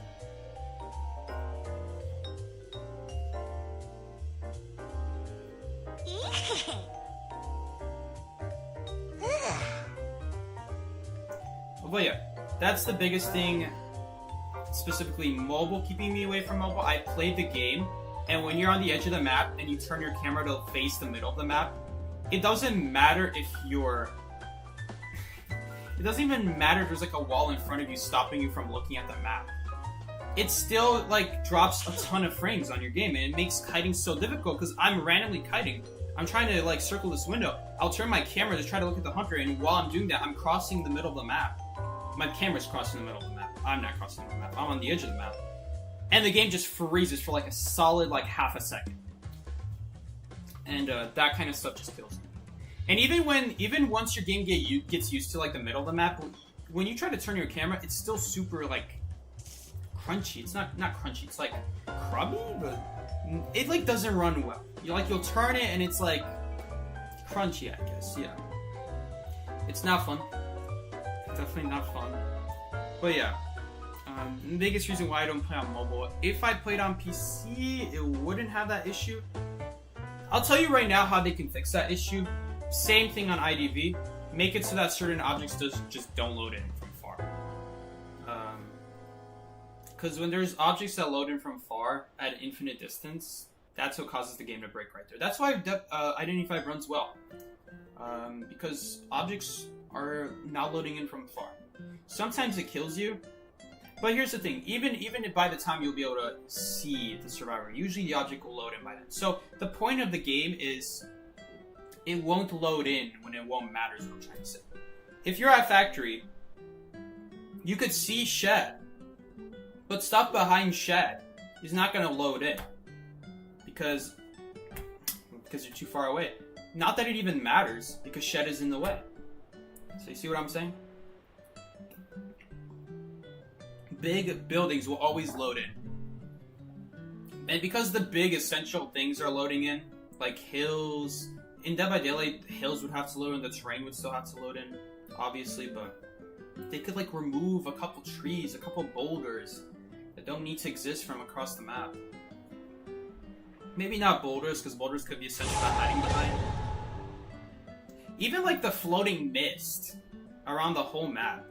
If they could just remove that, I bet you that would help a lot. Or just make it so the mist isn't visible from across the map, because there's already mist in front of you, so why would the rest matter? I don't even know what the issue is. The point is something's slowing down the game and it's horrible. If I played the game on PC though, I still wouldn't be a big fan of it. Because of the whole grinding system and how eventually if you play the best stuff, then all your pain of learning how to play characters without the best traits is for nothing. Because you're you're anyway rewarded with like just running all the best traits on the survivor. There's no downsides. There's nothing like that. In fact, the only downsides is starting the game. It's hard to start the game once you play the game later, which I don't know if I agree with. Either make it the same or make it hard. And if I were them, I would make it the same. Don't make it so that other survivors can start carrying other survivors' abilities. I don't think that's fair. Then you're just gonna run all the best abilities, especially if those abilities don't have much of a downside. The only really downside in the game is there's like certain stuff where yes, there's debuffs, there's like a couple debuffs, but those traits just aren't used in that case. They're just chosen over other traits. So that's kind of part of the problem. The one mechanic I do like about Dead by Daylight is like exhausted. So you can't just put all the best traits that require exhausted on yourself, because then all of them are competing for exhausted. So I like that. I like it that they kind of prevented all the best traits from being put in some ways.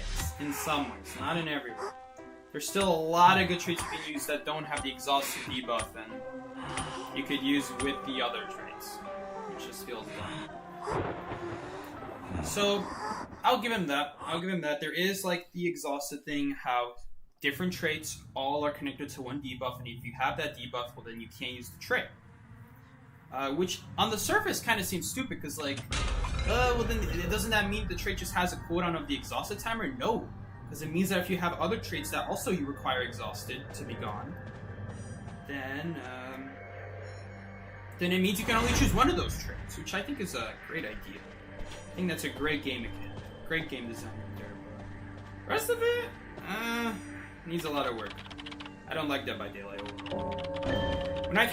Maybe because I played IDV first, but IDV is just so diverse. Your character selection matters. They all have their unique item. A lot of them you can't even get from chests anymore, which is a big change from original IDV. He did not see me. That was super clutch. So, yeah. Overall, it's a fun game. Don't get me wrong, but I just think the design has flaws. I think this IDV is just better design. So he has teleport. I heard that. I don't know about that teleport.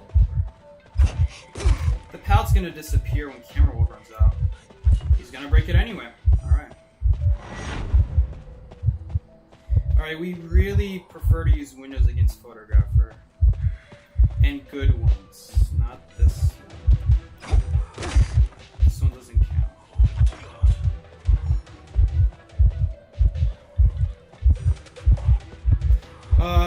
Well, he also doesn't have blink, so we don't have to worry about like a blink or anything like that, but we're in a bad spot is the problem. Unfortunately, the cutting area kind of there is really sad, but it's alright. He's probably gonna take a camera. No, he didn't take a camera picture. It's okay. Let's use like these kind of worst palettes over here. These palettes are like anyway kind of the less good ones. He's taking a picture now. It was really sad to take a basic hit there, but we honestly didn't have that much options anyway. We're kind of down to our last few options. I don't feel too bad about that. Ever sipping is just kind of like that sometimes. There's certain places where you want to run to that you just cannot without taking a hit. The thing is, if they don't have blink, you can do that. You can do that because they don't have blink. If they have blink, if they did not use teleport, I would play a little bit differently. I didn't mean to go through that camera though. It might scare him to camp the prospector now, because he got a tinnitus mark. I didn't mean to go through the camera, I just meant to stand by it in case he checks the cipher.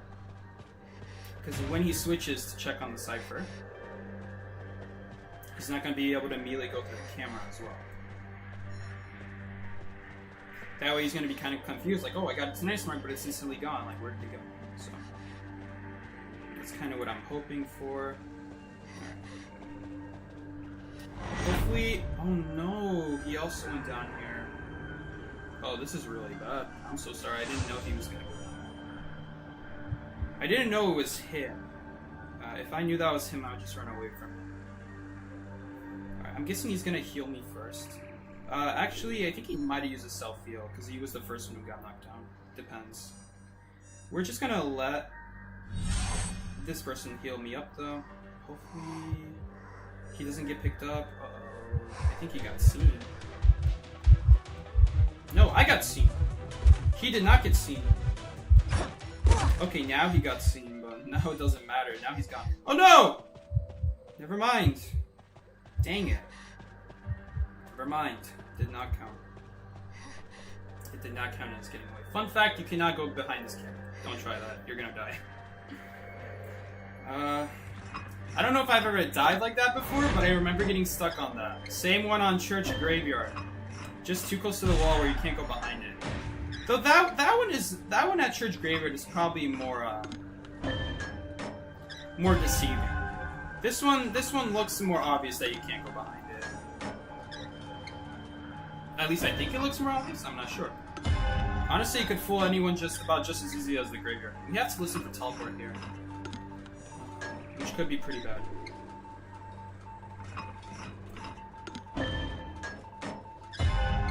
You like Dead by Daylight. You learned about IDV from Dead by Daylight. There are some flaws, but I was the #1 Legion player for 2 years, but now I suck on IDV, as I just started like 2 months ago. It is a very different game. The games are very different. Okay, I need to pay attention here, because he honestly could have just walked up on me and just killed me on the spot. Surprise me. Teleport? Is that on me? It's not on me. But you should still be careful, because you don't know if it was on. So honestly, that's fine. I would like to get healed, because I definitely want to be able to get a rescue off on this Prosper in case he gets found, and he did get found. So that's super nice. Well, not nice, but it's nice that I started the heal sooner than later, because honestly, you might not have gotten it in time. It's basement.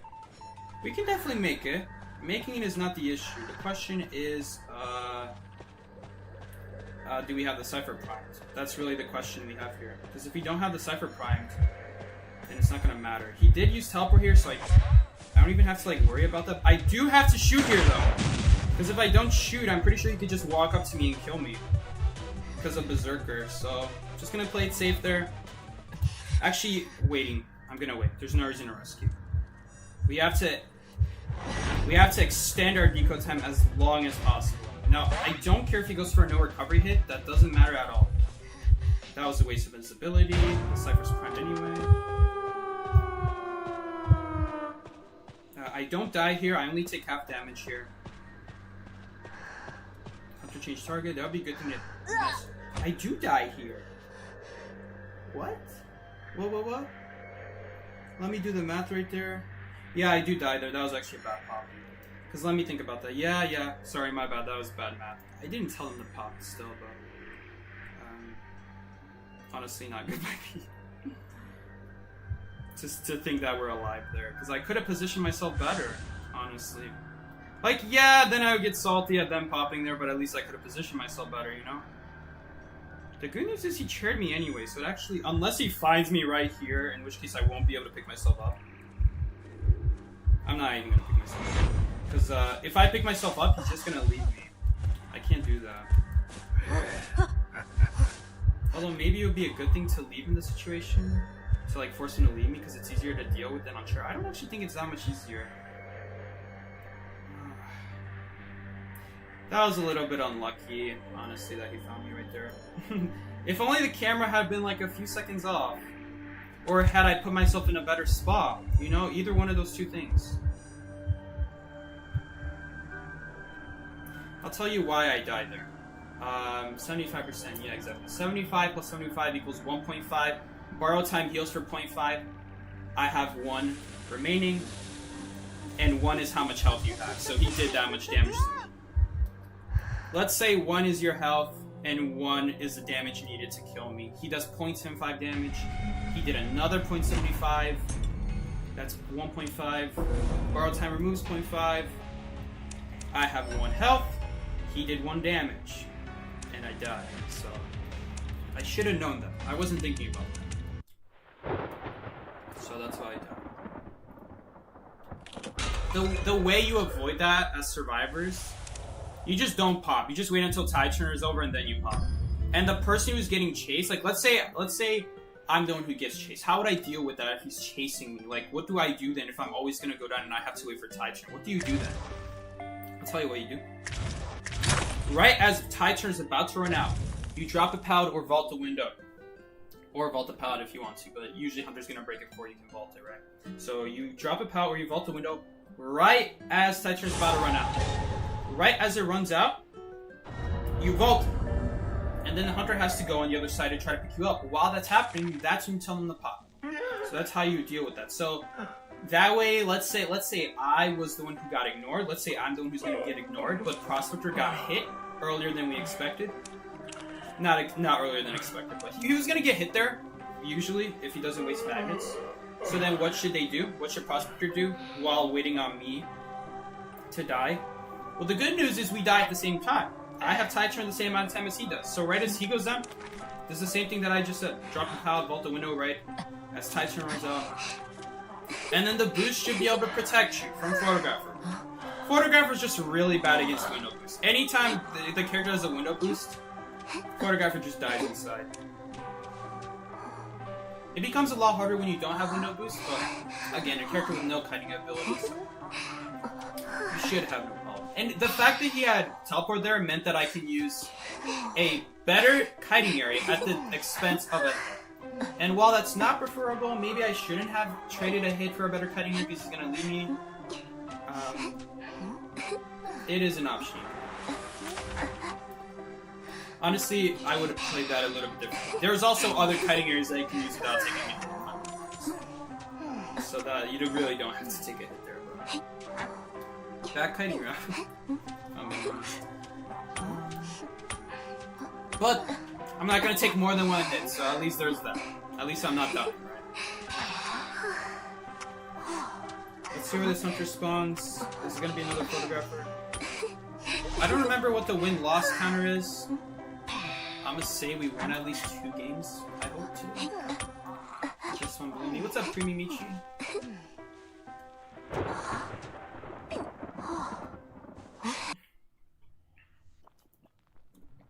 In a way, easier to play characters? Maybe. Maybe it is easier to play. I can't really speak on that too much because Dead by Daylight is very different from IDV. But what I will say is the games are definitely a lot shorter in IDV. So if you're someone who's starting out, it's definitely a lot easier to play IDV than it is to play Dead by Daylight. Like when I first started playing IDV, compared to first playing Dead by Daylight, what are you doing? I'm not even going inside Shed. The moment I saw Night, I left Shed because I know she's gonna do that. So she's gonna cover the whole shed and I'm just gonna die. So that's why I did that. The thing about IDV is the games are much shorter. Which is not something you think about until you play Dead by Daylight. And then you're like, wait a second. I have to play this match for 15 minutes and I'm already getting my butt kicked? Like, oh. I don't know if you guys have been in that situation, but it's really not fun when you're there.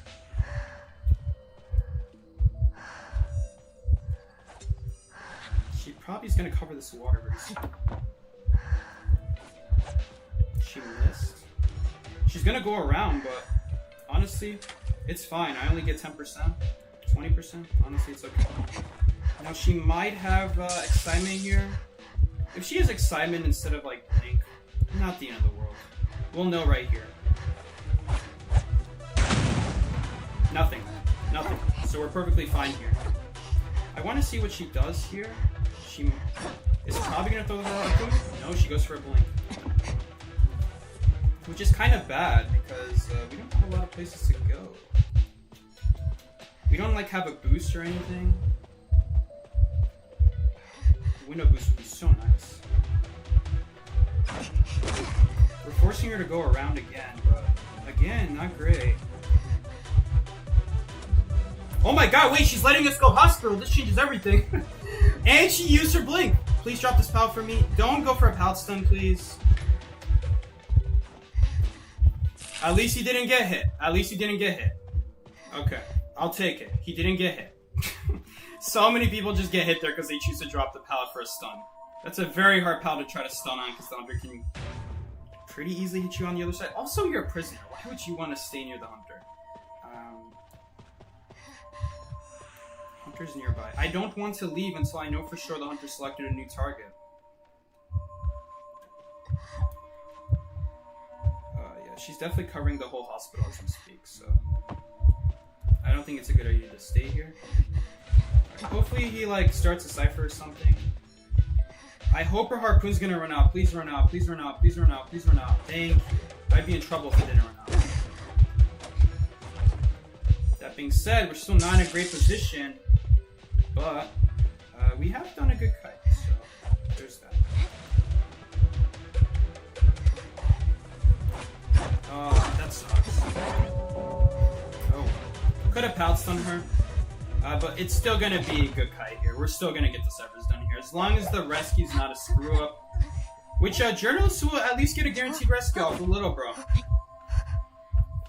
At least there's that. And unfortunately, that was probably not the best idea to give her a terror shock there, because now she has 1.5 presence instead of 1 presence. And she needs 2.5 to get full presence. So, not great. But we got a free rescue, so that's nice. Let's see if she goes back after me. She is going back after me, so I don't really know what that hit did for her. She is able to dash though, so... Oh, okay, never mind. She's going back. Okay. I would much rather do like a shed cipher than this one, although I'm pretty sure there's no shed cipher. The pallet's also gone? I could have sworn the pallet's still there. I think the pallet's just not loading in. She never broke that shed pallet. She just vaulted the window when she vaulted. She blinked and then she vaulted. So, right here, best way to sum up this game, give yourself a good kiting area. If I started the kite out shed, we would be in so much trouble. And you guys don't get to see that, because I already saw it. I already saw how bad it gets when you start a kite there at shed, so I just completely avoided it. So, when you watch someone who knows how to kite and knows how to avoid these kiting areas, it's not because they just randomly chose that area. Sometimes, the area you pick doesn't matter. And that's true as well. Sometimes it doesn't matter what kiting area you pick, as long as it's a good one. Like, against some hunters, like, if it was Wu-Chang, actually, Wu-Chang I would pick Shed because it's closer and he could umbrella to cut me off. If it, let's say it's like a hunter where it absolutely doesn't matter, which I can't think of one right now, then it wouldn't really matter if I picked Ruins or Shed, as long as I can make either one, right? That's the most important thing. But there's a couple hunters in this game where you pick the wrong kiting area and you're just going to take a free hit almost immediately. And it's not because you kited bad, or that there was something you could have done. It was just because you chose the wrong kiting area at the very start. I'm gonna honestly let him do it, because if he gets teleported on, at least... Oh wait, no, he's also been on chair. At least he has the stun, right? So he's a better cutter than me. I guess he's more suitable on the gate than me for that reason. And we have a ruin. That's a great one. That's a great one. Clean win. Super clean win. But that's like some things you don't see. In a really good kite, you won't see a good survivor go to the back hiding areas because they already know what happens if you do. But when you see a bad survivor kite to the bad areas, that's how you realize they're bad. So, obviously. 101 was like... But if I started at Shed, to put things into perspective, she actually played that bad on top of that. She didn't even use the area correctly. I'll tell you what she should have done. So that Naiad played that game at the start wrong at the beginning. Instead of throwing the harpoon at the Shed window, she should be throwing it behind Shed. So that way, I can't just leave Shed in the direction of Hospital or like ruins. Because the only way I could do that is through the window, or like just leaving Shed in that direction. So as Naiad, what Naiad is supposed to do, we're also going a little bit into how to play Hunter. What a Hunter's supposed to do is they're supposed to cut off the survivor. If they're in Naiad, this is a very specific case, but in Naiad's case, she has to throw away her weapon to be able to use her ability. That means that in some situations, you could just start running next to Naiad, and there's nothing she could do about it because she has to grab her harpoon if she wants to do something about it. At that point, you're going to use your ability. But at the very least, a good Naiad will block up the area you want to go with their body. And what that does is now, it's going to mean you're going to have to use your items sooner if you want to. It also means that there's just more water area where you want, in the direction you want to go, which is better. If you run to the harpoon can't do anything. Harpoon can't fight back. If you run to her main body, well then you're making it easier for her to catch up. That's why then Naiad should have thrown the spear behind Shed. Because you don't want to go behind Shed. You want to go away from Shed in the direction of ruins and hospital. So she played the beginning wrong, using the harpoon next to the window and not behind Shed. Because if you just swap those two around, it would mean that she would be cutting off where I want to go. Assuming I didn't leave Shed earlier. Right? But because I left Shed earlier, it actually doesn't matter. The most important thing is, as a kiter, you don't stay there at Shed against exactly that spawn against Naiad. Because you're going to get water trapped there and there's nothing you're going to be able to do. You're going to be trapped from all sides. You're going to have a body with a harpoon blocking you from one side, and then the water is killing you from the inside. And the only way you could go is behind Shed with nothing to kite with. That's why you want to be throwing the harpoon where stars are not going to go. So that way when you aim your harpoon, you're already in the position where survivors want to go and you're stopping them from going. A little bit of like a Hunter lesson, but as a survivor right there, if you stay at Shed the whole time, doesn't matter which direction she goes, if you stay at Shed, you're going to go down there. At least you're going to take a hit there. The sooner you take a hit, the sooner you die to blink.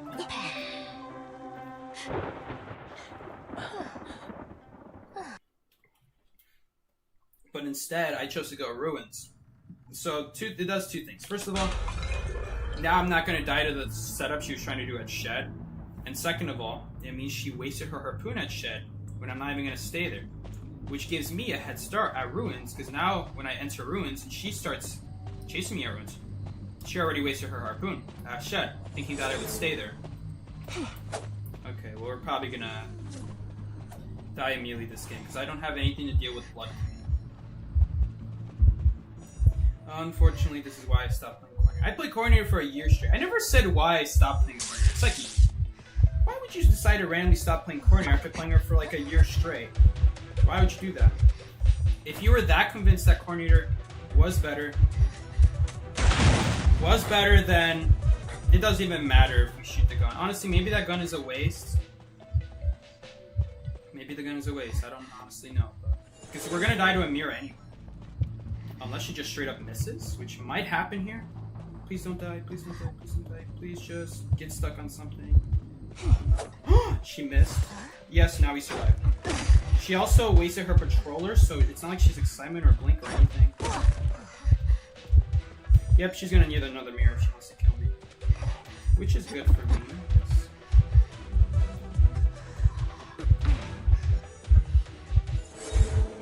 Now we die here.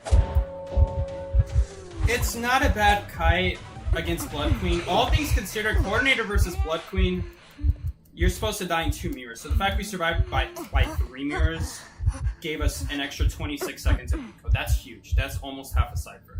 33% of a cipher to be exact. So we'll take it, but we're still gonna tie this game. All it does is make it more likely for us to tie. But yeah, actually, the fact that he didn't avoid that makes it kind of tough. He can't avoid it. He's playing prisoner, to be fair. Now, the one thing this does do is, at least we're not dead to a mirror immediately, right? Because she just used it. But the fact Let took a hit there for no reason, Let should be using his ability to get away there. Every hit matters against Blood. We're just gonna die here. There's nothing we can do.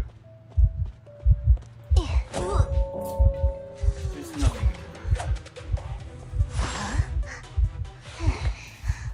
Now, because of all these hits, all these extra hits, like, Let could have rescued there without taking a hit, and we would have still been in an okay position. Now that we have 2 half-health people, and Prisoner still refuses to do another cipher, means that we're probably not going to tie this game. In fact, I'm expecting him to immediately go down here. Man, Cheerleader is going to have a tough time rescuing here. She's also hiding with Wanted Order, so that's nice. So the second time we see that today. Oh, I don't know why she's still going for this rescue. In fact, if this Blood Queen was smart, she would have hit the Cheerleader right there. Why would you go for me and not the Cheerleader in this situation? You're gonna go after me regardless. The difference is Cheerleader is not decoding if you want. That was so bad to go rescue that. That was just bad game sense from everyone. Prisoner needs to leave the cipher. Let needs to run away. Use a ball to not give a hit there. She gave you a free cipher. You need to take it against Blood Queen. Every hit matters. And then Cheerleader just needs to not rescue there. Really that simple. All those things combined together mean we probably lose now. We just gave too many free hits. Too many free hits for no reason. They should at least get like hits out with mirrors, or like, if they're not gonna get hits out with mirrors, it's because they need a rescue. If you're gonna rescue, you need to make it work. Or like something or anything. I don't even know what. Maybe one thing I could have done better is I could have ran more in the corner away from Prisoner's cipher, since I'm anyway gonna die to a mirror. So that way at least the cipher's not getting chaired on again. But yeah. Now we definitely lose. Yeah, Coordinator's not a good character against someone like Lucky. That's the story I was getting to. So the reason I dropped Coordinator after a whole year is because on July, something like that, about a year after the game released, they released Blood Queen. Which, I mean, Mercer was already the best rescue before that, but I refuse to acknowledge Mercer the best rescue. Because I believed, well, for starters, I knew how to kite already, I knew how to rescue. I knew how to do all these things without Mercenary's elbow guns. So to me, the fact that I had a gun just meant that now I could make our teammate be able to rebound, which is something Mercenary cannot do as having a rescuer who can rebound you is huge. That's why I value Coordinator for so much for so long, because everything Mercenary could do, I could do with Coordinator. Difference was, I could also get a rebound on chair, but there were a couple things that Mercenary did better than Coordinator. For starters, it was harder to do kites as Coordinator. Now for me, that wasn't as much of an issue, but it can definitely be an issue if you're just trying to learn Coordinator. But the most important thing was there weren't like characters that hard countered. Why wouldn't you just use the ball? Just use it. You're at a bad power. You're gonna most likely took a hit there. Well, anyway, this is how you learn. This is how you learn in this game. You try using it without the ability, and you see what happens. You see what happens when you try to use this power. That's how you learn how to get better at it. Now he knows if he has no other option, and that's the only power he can get to, then he needs to use his ability to get to a different kiting area, because he cannot afford to get there right there for free against Blood. Imagine, if he did that, we probably could have popped the Cypher, if he just played safe.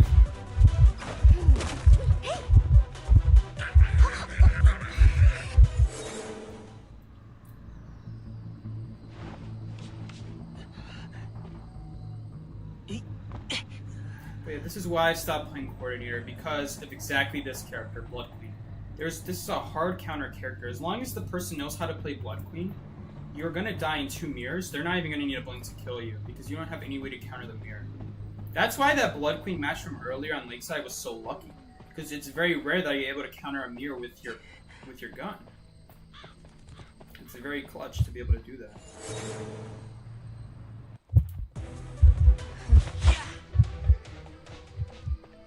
I don't know about that. I don't know about that, Les. When a hunter is like using their mirror to turn the mirror in a different direction, what you can do then is you could go in the direction of the mirror, because the mirror is about to change its direction. The way it works is the moment you press switch mirror flip, it already starts the direction you were last in. It doesn't do it after the animation. It decides where it's gonna go once you start the animation. So really, Lev could have just waited for the animation. You could have seen the animation, you could just walk right past the mirror, because the mirror is going to appear somewhere else, in the other direction he was walking. Usually, not always, but no, we don't get one.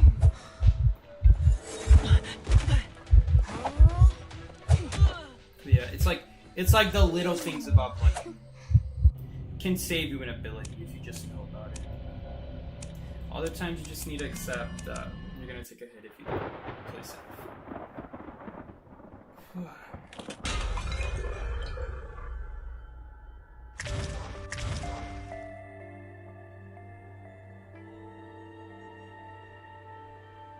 But yeah, this is why I stopped playing Quarter. Because when there's a character who just gets hard countered by one hunter, it makes it so now the hunter, anytime the hunter sees that character, they could just go Blood Queen, and as long as there's like at least one other survivor who also gets hard countered by Blood Queen, there's just nothing you can do. You're gonna go down. There's nothing you can do about it. You have to hope that the Blood Queen is just bad and misses her mirrors, which...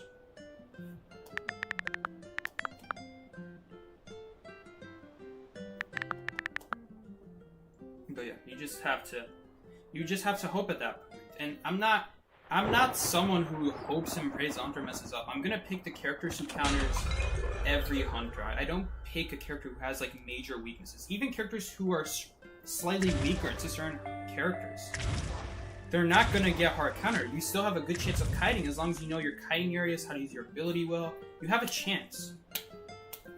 And your chances improve the better your understanding of the game is. So there's always a chance. And I don't mean like 5%, I mean like a significant chance of you being able to kite that character. That's why I don't go stuff like Enchantress, Prospector, Blood Queen. Anytime you see those characters, Blood Queen. Just boom, right on the spot. And honestly, I think Blood Queen needs a rework. Not because she's broken, not because she's overpowered, not because she's too weak. Blood Queen is very interesting in this hunter, because she's very different from every other hunter in the fact that every single good survivor is never going to get the hits of Blood Queen until she uses her mirror. And then she's only going to get one hit with that mirror. So basically, the way this works is if the survivors don't have a counter to you, they die in 2 mirrors. If they do have a counter to you, it's going to take like 5 or 6 mirrors. If you're taking that many mirrors, you're going to have the ciphers done easily. But if you can kill them in 2 or less mirrors, you're going to have a potential winning game on your hands. And that's the problem with Blood Queen. If you really want to, all you have to do is pick all the characters that counter Blood Queen, and guess what? All the characters that counter Blood Queen also counter the best hunters in the game. So really, all you have to do is just play meta, and Blood Queen never becomes used. But if you don't go meta, if you go stuff that's like more centered on countering another hunter's weaknesses, but play really hard into Blood Queen, they just go Blood Queen. And then you die that way. So because of Blood Queen, it means that half the game's book, half the book in this game, half the survivors you can play are unplayable because of Blood Queen. I could kind of say the same for Dream Witch. That because of Dream Witch, if you really want to counter Dream Witch, you'd have to go stuff like Barmaid, maybe Doctor, which are characters that are not very good. They're characters that counter Dream Witch, but don't do very well against other hunters. And so you can try to counter Dream Witch, but you're gonna have so many other weaknesses that why don't you just ban Dream Witch and then just pick the meta? And then you counter all the rest of the hunters, and you ban Dream Witch, just like the one thing that could counter the meta. Including Blood Queen. So Blood Queen is just a bad card to have in this game. It just means a lot of characters in this game just don't become good. But yeah, we'll see. If we have like another Blood Queen, there's nothing we can do. If the hunter knows how to play Blood Queen, they're again gonna go Blood Queen here. The only like okay character is Cowboy. Only Cowboy's okay, and Jesus Christ. Okay, there we go. That's better. So now the hunter cannot block Big Bill. If they really want to block Big Bill, they can go spawn in the corner in the middle of nowhere, where it's gonna be so easy to rotate.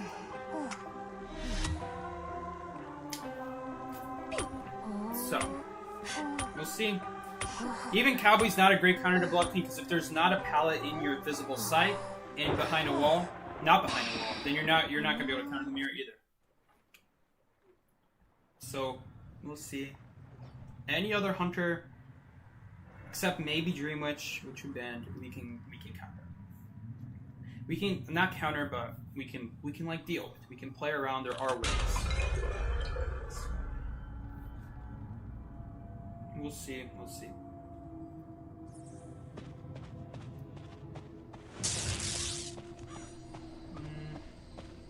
Okay, I see the Hunter Shadow. It's a Night Watch. Heading towards middle, looks like. Alright. It does mean doing this cipher is going to be a little bit sad. He could honestly just go after me right here, and I'd be in a pretty bad spot. I'm going to try to position myself more over here. Okay, he already has his target. I would rather go in more in that direction than in this direction. Because if I go over here, I'm kind of cornered, and he could just kind of wait and see which side I go and then start pulling me with the wind. So that wouldn't be very good compared to like over here. We have more of a tall wall here. If we see him coming, we can probably get behind here in time. Probably is the key word.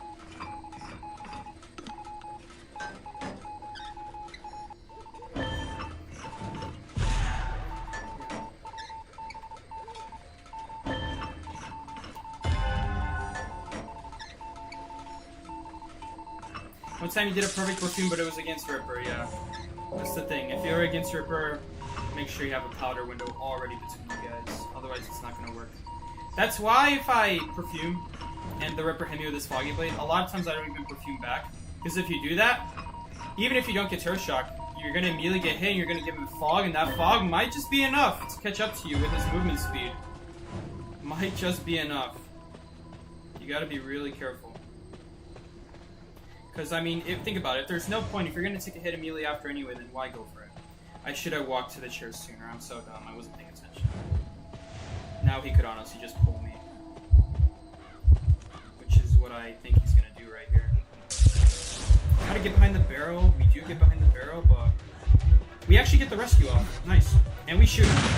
He brought himself closer to me, so I shoot him. Get a better shot at him. I don't know why he's dropping these pallets. He doesn't think he can get anywhere with that gun, unfortunately. He kind of put himself in a bad spot, though. He really shouldn't have gone there, because it's not a good area against wind.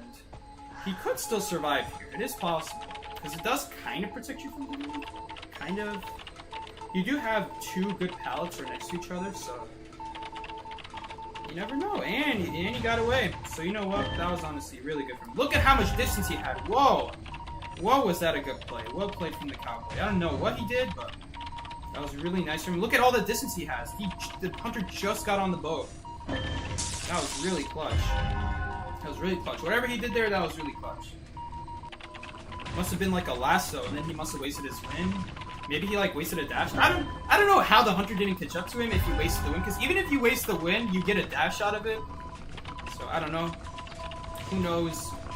We need to see where this last cipher is. Wow, we are way ahead on Nico. Okay, so that was a great idea to go rescue that.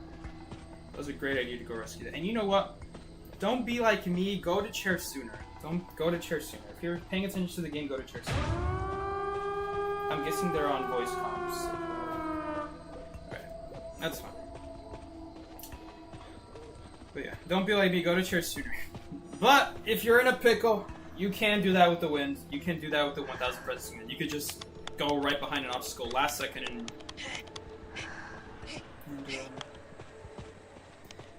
technically he's a better kiter than me. He has an ability I don't. He could technically survive longer than me. He could potentially help it on the other gate too. Like in case someone else is doing that gate right there. No, never mind.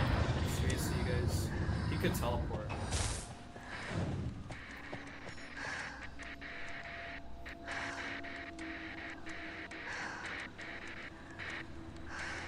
Yeah, I know. When you send them to do one thing and they throw the foggy in the wrong direction, you run into it. Been there, done that.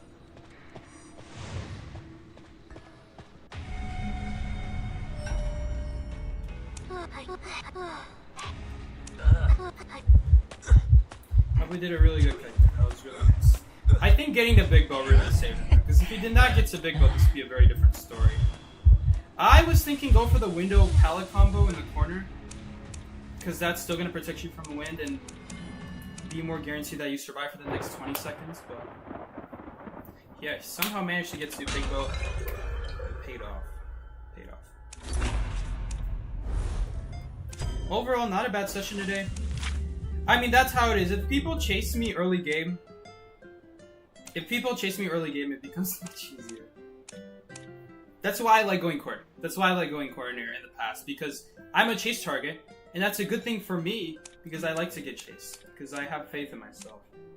Let's see, 1, 2, 3, 4, 5, 6. You can't just have faith in yourself, obviously. You have to know what you're doing too. The confidence is a pretty big deal. 1, 2...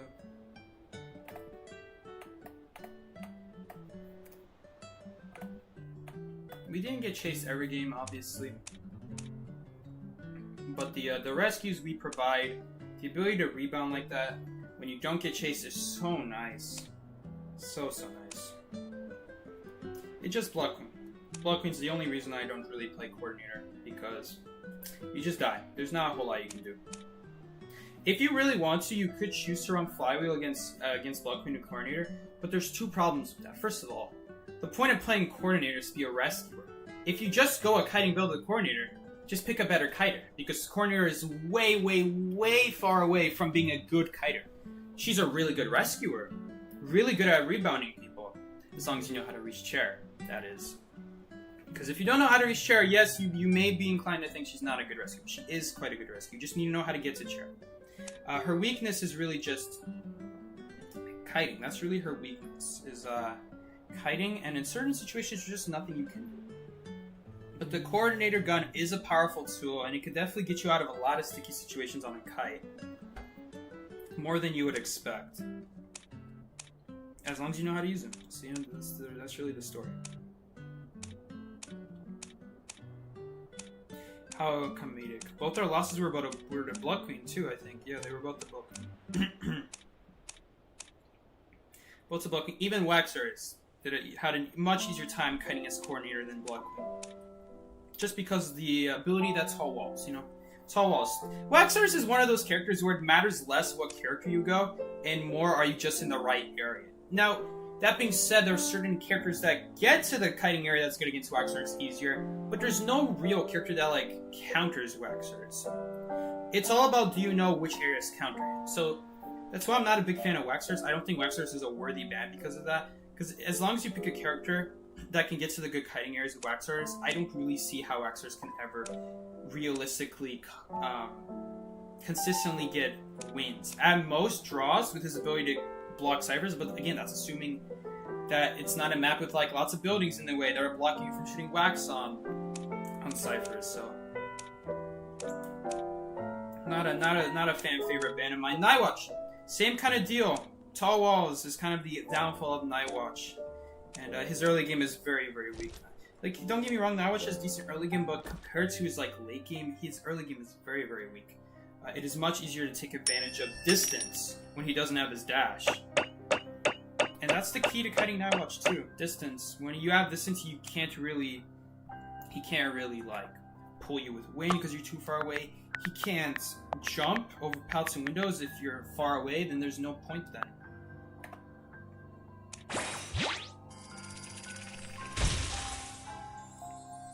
Is that a new skin?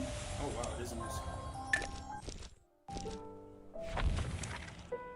That's just a big thing. That's the biggest thing with this kind of character. That it doesn't actually matter what survivor you go. At the end of the day, if you know the strongest kiting here is against a hunter, you can technically beat them as every survivor. As long as you're not slowing yourself down with slow drop speed and vault speed like Mind's at. That's why Mind's at, even in the best kiting area, struggles. Because she slows herself down.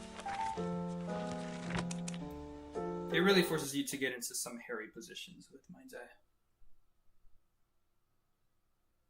You have to put a secondary password every time you pull an essence? Yes, yeah, I do.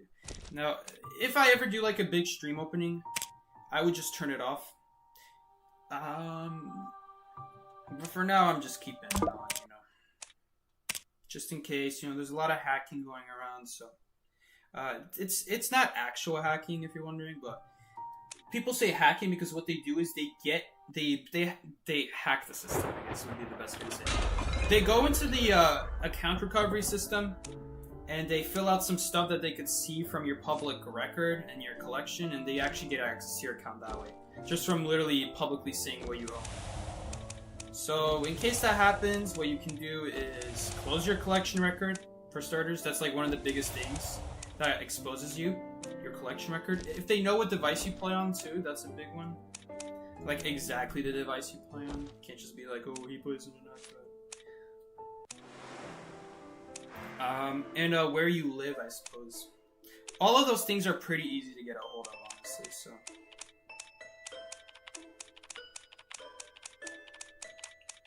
Oh yeah, I don't need to read this. So, it just... someone could really take advantage of it, and that's how a lot of people's accounts get hacked.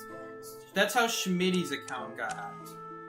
So Schmitty and someone else from B4U, a lot of people from B4U actually, except like Leg, I think. No, Leg also got hacked, I think. Except like Sprinter? No, I think Sprinter also, no. There was someone who somehow didn't get affected.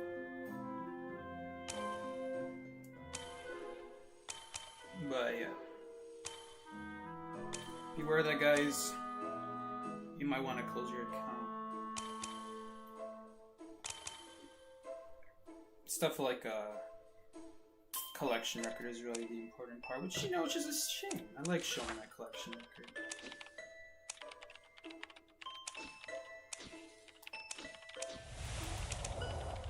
Ooh! Dang it. Give me the bell. Your village is being raided by Mr. Jest. Bell? Bell? There should be a bell in this corner. It's okay. Uh-oh. Alright.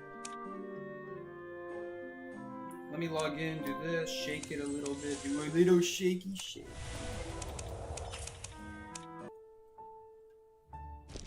Alright. Technically, I could do a hunter stream on this account. Now that I think about it, like do Christmas Sculpture, because I have 2 accounts, so I could just get Sculpture on this account, but I'm a work it be anyway. The main account is also not that much higher anyway. Players there might honestly be just as dumb. Music got hacked too? Really?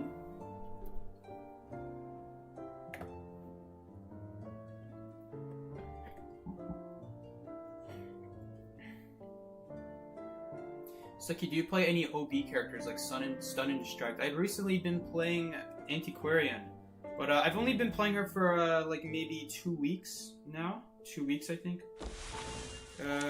Oh, we were not even on the main account. I don't even think it would show my record. I think my record has been way more than 50 games with Antiquarian. So, You'll just have to take my word. Like 2-ish weeks, 3 weeks, probably, if I'm being realistic. I think it started at the beginning of, like, as soon as school ended, I started playing anti-crane. When did school end? School ended 13 days ago, I think. So, yeah, 2 weeks. It's crazy to think that it's only been 2 weeks. I feel like I've already learned so much with anti-crane.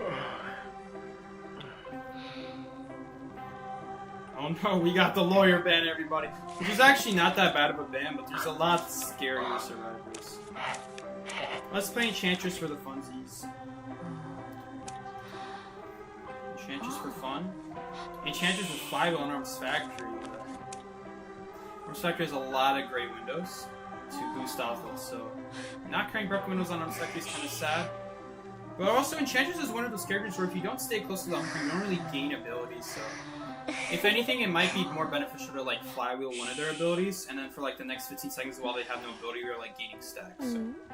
Hopefully you're not using any stacks either. You shouldn't have to if they don't have their ability. That's what the flywheel's for. I still think Broken Windows is just overall a better trait, because what's better than giving Doctor the chance to hit you and then using flywheel? Just don't let them use it at all by boosting you. That's the best thing.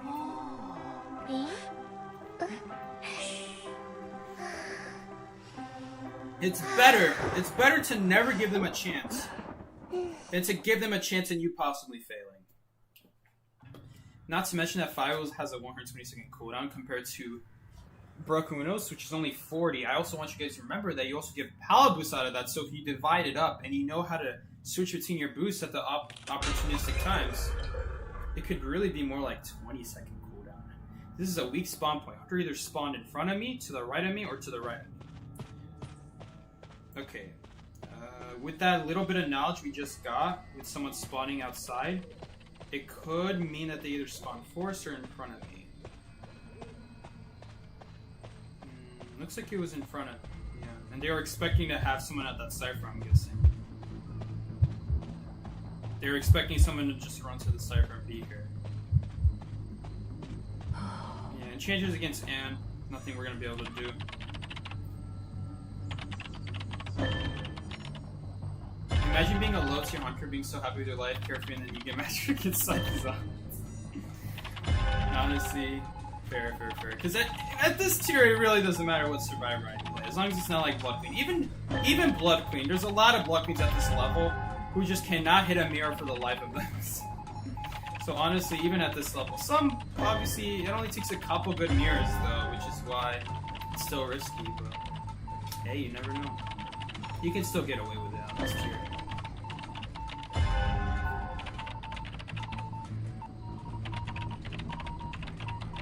So one time you got a full Chinese team that spoke Chinese. Don't be too scared. There's no reason an Asian team is going to be any better than an EU team. It's just because stereotypes. But honestly, don't be too worried. If anything, if they're playing from China, they're not going to be able to do any advanced plays. 300 ping is the average ping you get onto the server when you're not in the actual country where the server's in. Your ping is like 300. At least between China and United States. China and United States, the ping is about 250, 300 if you try to play. So that goes in both directions, I assume. Looks like even non-pro Blood Queens are trying. Listen, I gotta be realistic here. Rescue one survivor from rocket chase without receiving any damage. Why is this on Enchantress? Even for Mercenary, this would be a difficult task. Even for a Mercenary, this would be a difficult task. Alright, we do get the rescue off.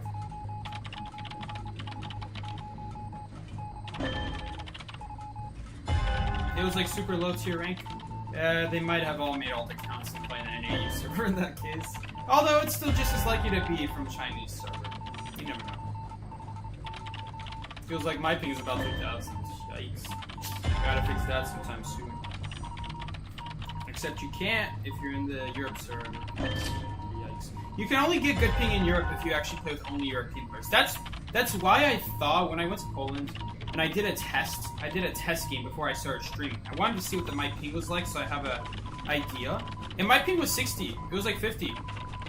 It was so good. It was actually better in Poland than at my own house. Which was, I was like, wow, really? I was just shocked. And then I played a match on stream, my first match on stream. I only played that one match. And then I played another match, but on stream. I'm like, oh guys, we have great ping here. To my surprise, we have good ping in here. And then I go into the first match and we immediately have 150 ping. I'm like, what is going on? Like, it was so crunchy trying to move or do anything. You couldn't do anything advanced.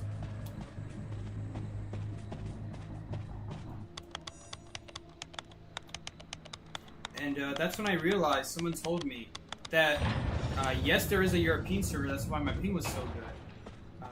But it only works if you don't match with any American players, North American players.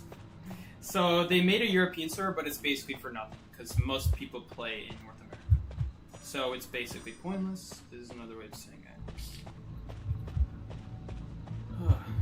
You remember the PvZ gameplay on Twitch? I know, I had more fun playing Plants vs. Zombies than the actual game I streamed. It was also like one of the only games I could play with my lag. I of course have a lot of other games, so the problem with those games is I was in a room where the Wi-Fi was really bad. I was one room away from the Wi-Fi being really good. So it's either I sit on the very uncomfortable wooden, it's not technically all wooden, but the kind of wooden chair with like a little bit of sofa on it in the kitchen. Oh, that was so bad. Or sit in my comfortable room where I sleep, but have really bad Wi-Fi. We're talking Wi-Fi so bad that you need to have it on 144p and maybe you wouldn't lag.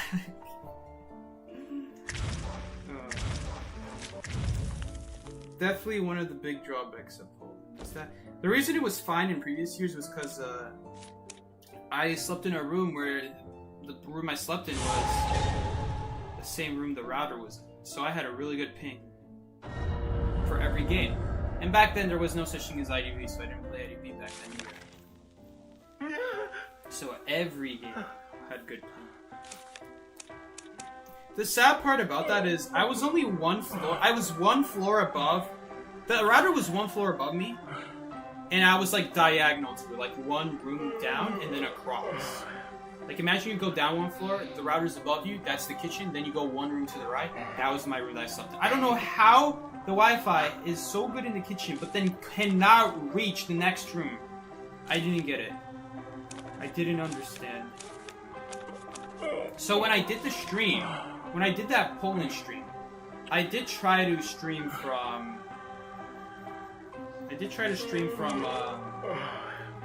the kitchen, but it didn't do anything. Like, yeah, my Wi-Fi was good, but my Wi-Fi was doing all it could. It was doing all it could. It was just a server at that point. Ever Sleeping Town? Come on, we gotta play Thief. How could we not play Thief? I think we have spawn selection now, because I think I'm Griffin now. I'm not sure. Am I Griffin now? No, I'm not. I'm Mammoth 4, not even close. I think I did just promote, right? I don't know if I just promoted. I think I just promoted. I don't know. It's like if you let me in, I will cook up a storm. Trust me. Okay. Oh god. You support cannibalistic tendencies. Let me know to keep, preferably 7,000 miles between you and me at times. What if people put chocolate Santa instead of cookies and milk? Would Santa eat it? I mean, it's just chocolate. And come on, it's to show respect to your boy. This is a key spawn that I do not remember. I believe it's Islands. I think 100% Island? I'm not actually sure. No, they can't spawn Island. Because then someone would spawn an alley. If it was Island, yeah. It's somewhere else. I think it's Fake Gate. Judging from the direction that Let me cook Psyche, not in a cannibalistic way, I'll reduce it to 5,000 miles. How about that? Hit the hunter with a pallet. Alright, that's a pretty good start. Alright, guys, we gotta kite a knight as thief. Alright, it's not that bad. I've kited worse things. Like Blood Queen Thief. Honestly, Block Compete might be better in some situations, but we'll survive. We'll survive. Whoa, teleport on me? I was like about to say, if the teleport was on me, it gave the sound a little bit delayed. But no, it wasn't.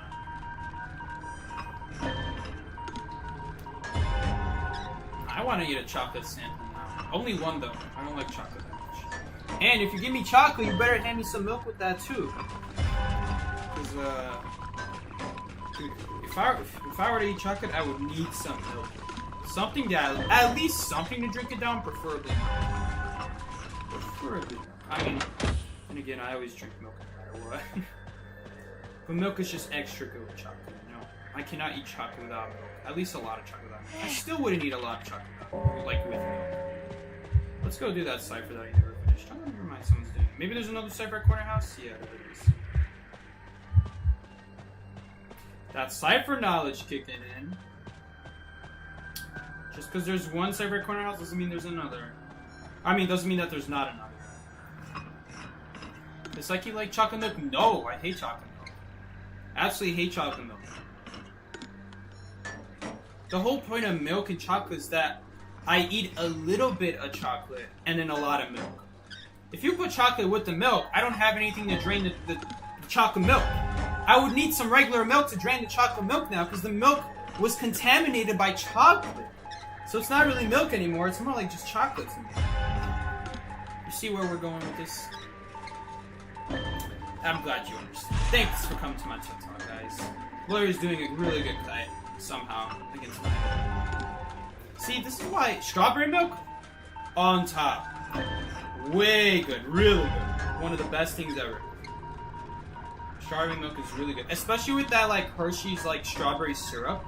You put that with milk, oh my god, it's such good strawberry milkshake. I don't know about Nesquik, though. I've had Nesquik strawberry powder, and they used to be really good, and the ones in the bottles are really good, but the powder itself that you prepare at home, I don't know what they did to it, but now it has this, like, kind of bitter taste to it. Not bitter, it just has this weird aftertaste. Like, I don't know what happened. It's just... ugh. If you're gonna make Hershey's strawberry milk, if you're gonna make strawberry milk, choose that Hershey strawberry syrup. Also goes great on ice cream, by the way. Really good with ice cream. Okay, we're popping.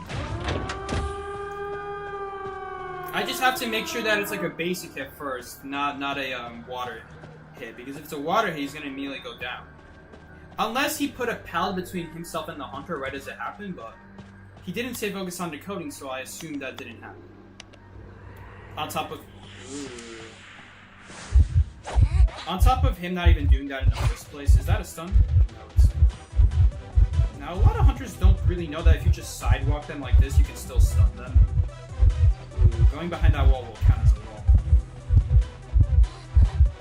I don't want her to start dashing, so I kind of have to keep doing this, unfortunately. Alright, we'll go for it. Maybe dungeons here.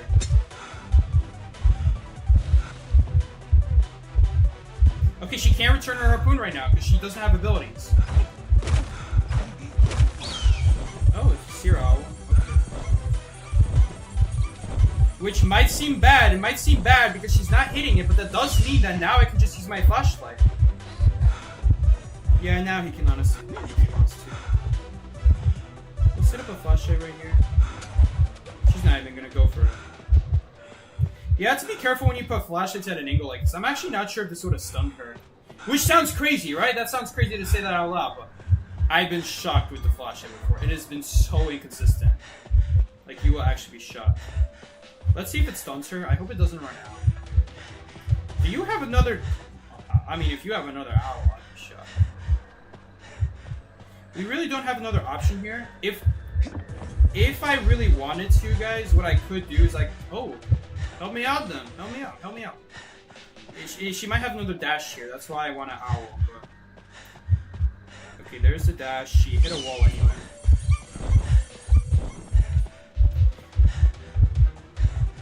There's a chance there... honestly, there's a chance there that he might send the owl and immediately leave, and he doesn't know that your owl disappears if you do that. So... oh, we did promote it.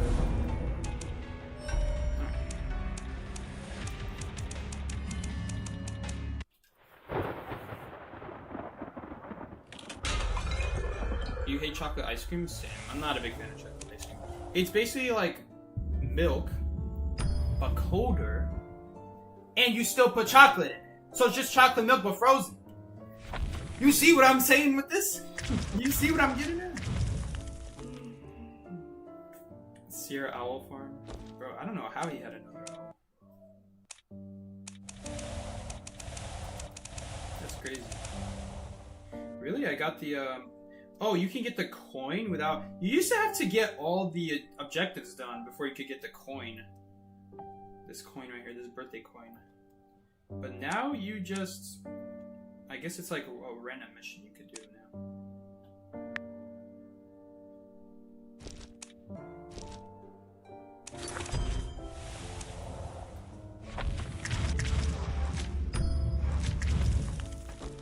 Alright. Where is bro going? She doesn't want me to go for gate, that's why she has to like be so careful there.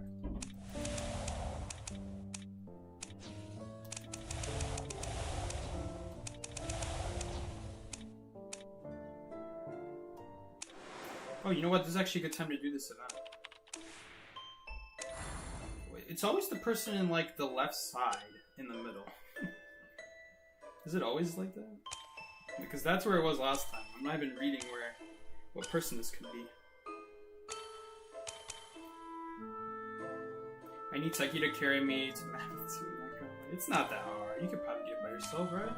Oh, wait, you have Australian things. Never mind. Shoot. That might be even worse than China Ping. I don't even know.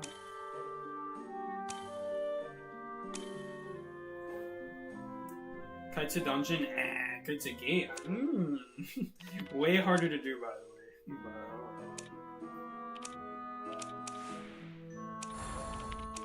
No, it's not always the person in the middle left. Sucky, my randoms are awful. Well, you're right. We did just have two people who just kite it like crazy. It ain't even my thing, it's the randoms. Oh man, you don't have to tell me. Uh-oh, we have Saban, a good hunter here. We are in low tier. I guess it's Fool's Gold. Personally, I would have banned Nightmare, but honestly, Fool's Gold is alright as well. Never seen him in my life at this tier, but we'll ban him. We'll ban him. We'll definitely ban him. Alright guys, we gotta pick like a trolley hunter. We gotta pick a survivor. We gotta pick a survivor who loves to BM. Where BMing is this survivor's just nature. And what better BM than hiding right in front of the hunter's face? I don't know any other BM better than that. Let's see if we have the Christmas skin, the snowy skin to put on him. We don't. Uh-oh. Can I unlock it? I don't even think you can unlock it. It's like a limited skin that only comes around for what's that one event where people where the Chinese tradition is to eat these weird things with egg inside. I've tried one before. What is it?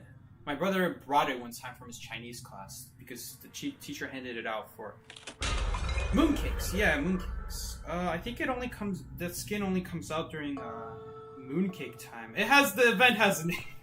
The holiday has a name, believe me. I just don't know it. I just don't remember.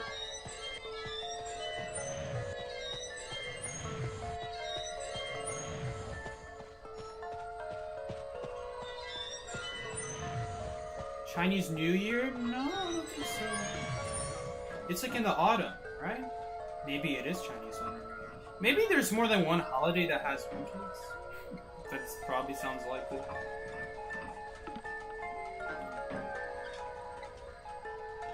I have that skin. I have it too, Luke. I just don't have it on the alt account. Give me a break.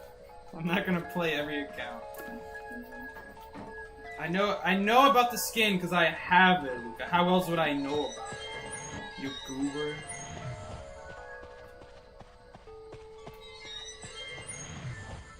Oh hey, there's a hunter here. It's Dream Witch.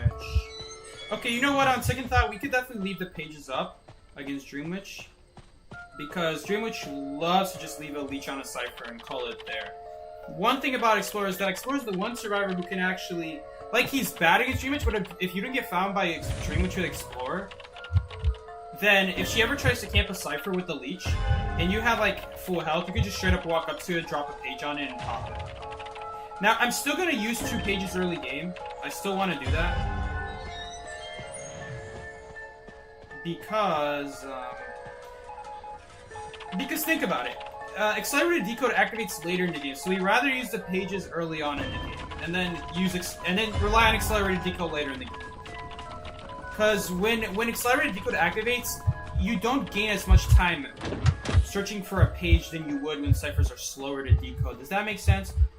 Because the time it takes to dig up a page stays the same, but accelerated decode makes it faster to do a whole cipher. So while it is still faster to pick up a page than it is to do a 50% cipher, even with accelerated, you just gain less value. So you may as well do it while the value is still there, you know?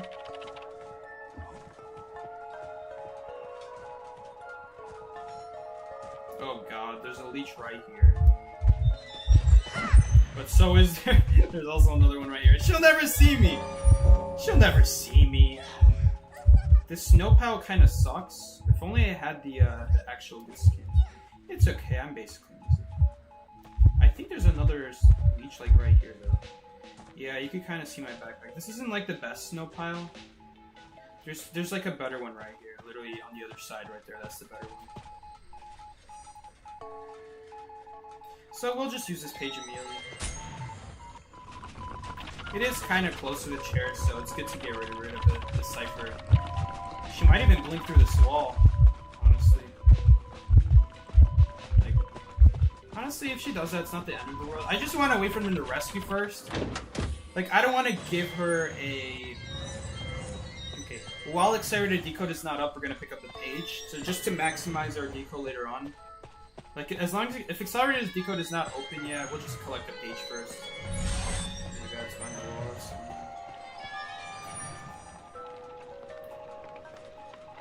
You do have... Are you saying Prisoner can do the same thing that Explorer can do against Dreamwitch? No. Dreamwitch is just gonna break the connection. Unless you weren't talking about that. Mid-Autumn Festival, yeah. Accelerated decode is now up, but we're gonna save the page. I'm still gonna save the page, because the worst thing that could happen against Dreamwitch...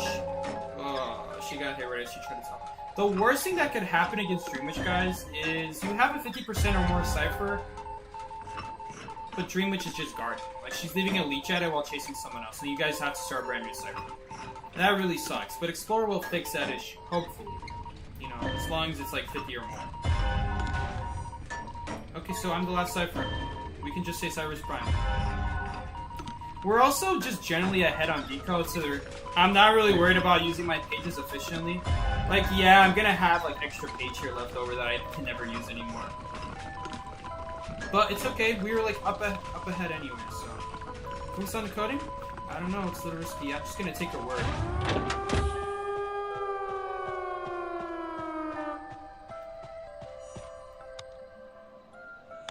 I'm just worried that there's like another leech by the stairs that she's not taking into account, but the fact that it took that long for her to do something means that there's probably not a leech up there at that point. We're kind of in trouble because we can't hide from Dreamwitch, obviously. She's also not following me, so she's just leaving her main body here. Oh, okay, someone's just gonna die.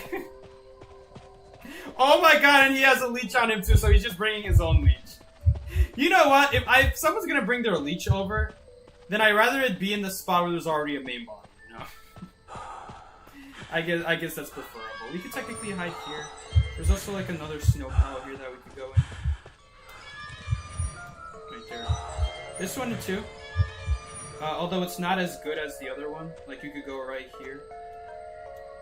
It's actually just as good. Let's go search for some snow piles. Hey, the more I know about, the better, right? I wish this page could be used on gates. It's kind of sad. That's the one thing that's holding Explorer back. These pages are not very good late game. Besides Dreamwitch holding him back. We don't talk about that one. I'm pretty sure you can, like, shrink down and you won't be seen as well in the dungeon. I'm pretty sure actually you can't get seen. Yeah, what am I talking about? It's Gamekeeper traps that can't be seen. Oh, my bad, no one was doing this gate. I thought someone was doing this gate this whole time. Oops. Good thing no one's here. I love low tier dream wishes. Because we can actually win against them? Maybe. They're just also funny to look at. We're just observing them in their natural habitat. Could I remove your leech? Let's remove your leech. Okay. Need to remove your leech, sir. You could also just leave and it's also going to remove the leech that way. Can you stop moving? Watch him die now. Okay, let's go. If I were her, I would have just left the game. Because the only way she's going to make a comeback is like hitting Composer with the little girl's leech. I wouldn't even like sacrifice the time to remove the leech. You have the Luca one? Oh, you mean the blue skin for Luca? Yeah, I do have that one. I think I do. I didn't know I have that one. It's not really useful to have that one.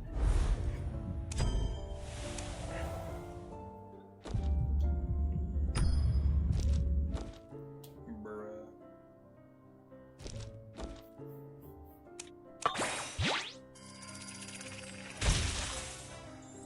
Why? I think I have that one. Does anyone know why the like aqua blue skin? The aqua blue skin is called wine.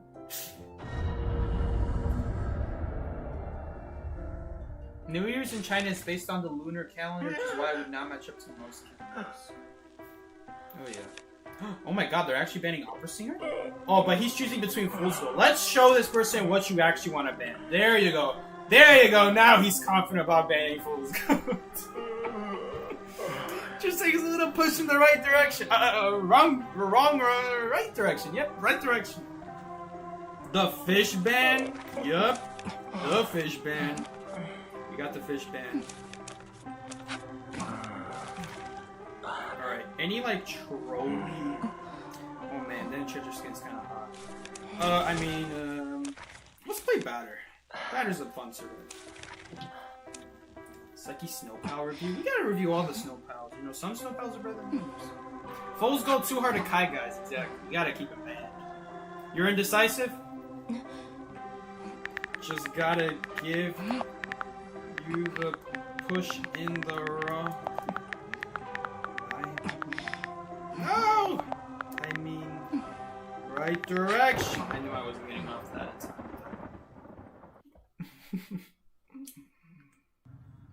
And then I'm complaining that high tiers are stupid when I'm doing stuff like this in low tier. Oh, what's up, Snapple? Snapple says, Happy Christmas, like you hope you had a good Christmas. Thank you so much, Snapple, for the $5. A little bit sad it's not Californian dollars, but thank you so much for the $5 nonetheless, Snapple. Really appreciate it. Your message should show up eventually on the screen. But thank you so much, Snapple. It's so nice to see you on here during Christmas time. Always a pleasure. These hunters are like low tier. We'll probably be able to kite them out just this wall area. Alright, let's see if we can kite them out with walls. Okay, I'm purposely lining up these windows like, let's say around this corner. The window's like perfectly in this direction. So if you really want to, you could technically make kind of like a decent kiting area out of that wall area. It just takes too much time. You'd be surprised where the best wall spots. The best wall spots are like not immediately next to a corner, because those ones tend to be easier for the hunter to go around and hit you last second. All right, guys, we're gonna let her go down, and then we're gonna troll the hunter. She's never gonna know. Ugh! Don't worry, guys. We'll get him next time. We'll get him next time, fellas. Listen, man. I knew that tree was there. It was just for BM. Oh my god, it's Patroller. Quick, hide in the locker! Oh, the animation of the locker still goes. Pro batter moment. Listen, it was for BM. Wait, she went down immediately? Uh-oh. Wait, this Patroller actually does something then. Wait, Antiquarian, do something! Bruh. Alright, guys. I guess Antiquarian's got it covered. It was a misinput. Misinput. It was a misinput.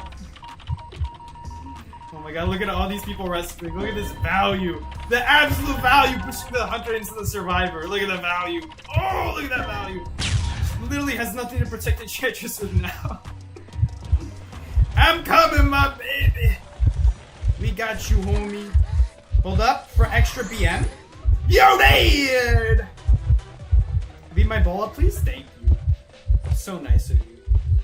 Stay put, I'm coming. We're gonna make sure you 5-step for kite this. Listen. That first batter mistake was missing. We'll get it. No combine, please. Thank you. Imagine how embarrassing I would have if she had confined. Oh, I think she might die. Hunter's faster than me. Maybe I should have went reverse direction, but then how would I know that Enchantress is gonna go here? Uh-oh. She might honestly die. Okay, the window's gonna slow her down. Imagine if she had confined space again. Jesus, that would be embarrassing at this point. I mean, at this point, I'm just following her for BM. I got you, homie! I mean, she's doing fine on her own. I kind of had to be here early, you know, at this point. It's kind of awkward. Oh! Uh-oh.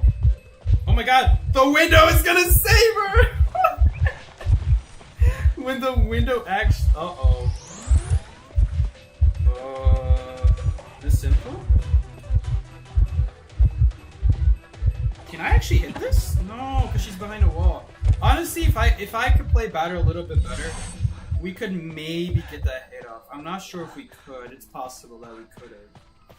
Seriously, you go behind a wall like that? Like, you couldn't even crawl out of the way.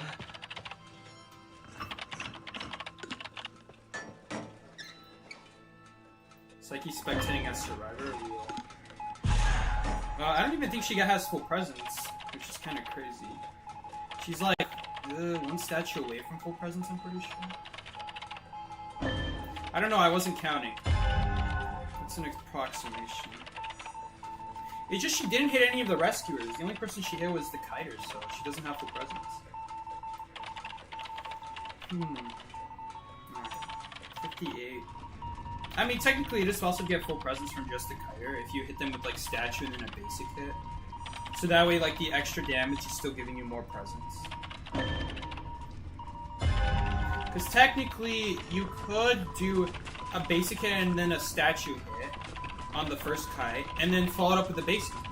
And then you get, like, you get presence, you get your first presence plus a little bit extra, because you got extra damage on them with a statue.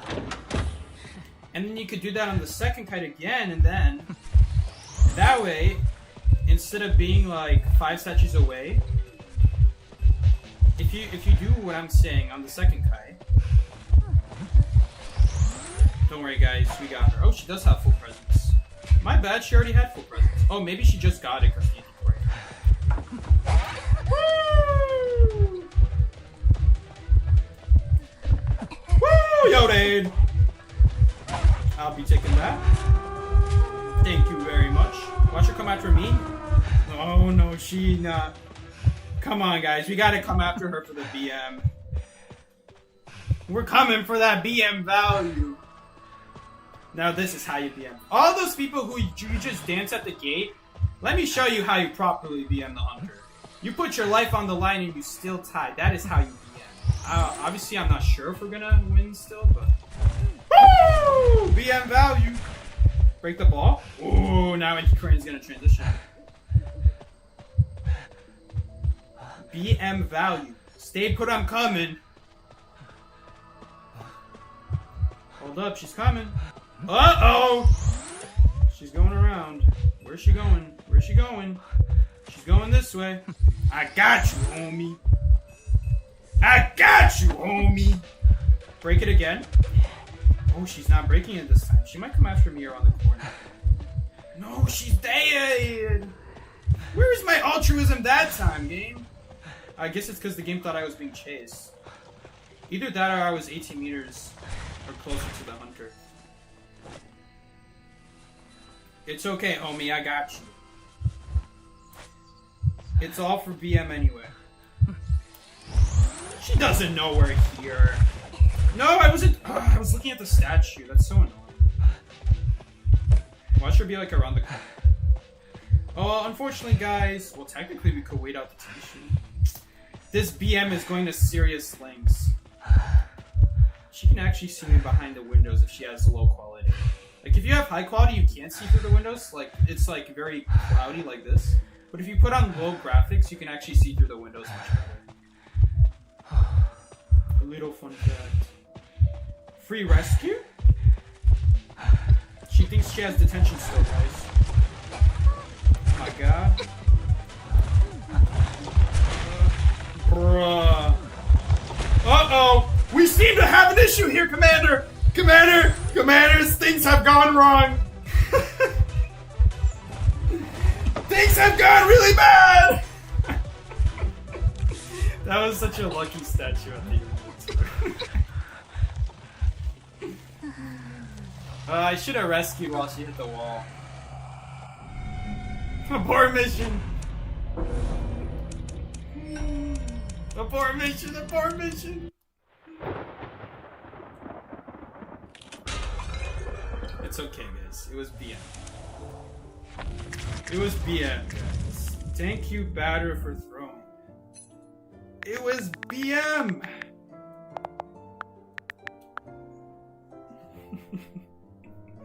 It was BM. BM'd a bit too close to the sun. Honestly, we should have made it. We should have made that rescue. I just messed up. Secular certified user archer. Gonna get spam reported for custom. Out in PM now? You mean PM or BM? A tie is a tie. It was BM! People. You have no idea what I'm talking about. You're still streaming? Yeah, so we made some people very, very mad. At least it was a gala. I'd love to see gala meets. They don't get the BM. They just don't get the BM, man. The PM is so funny. What is the PM? Now you got me confused. I would curse out Psyche if I was the anti.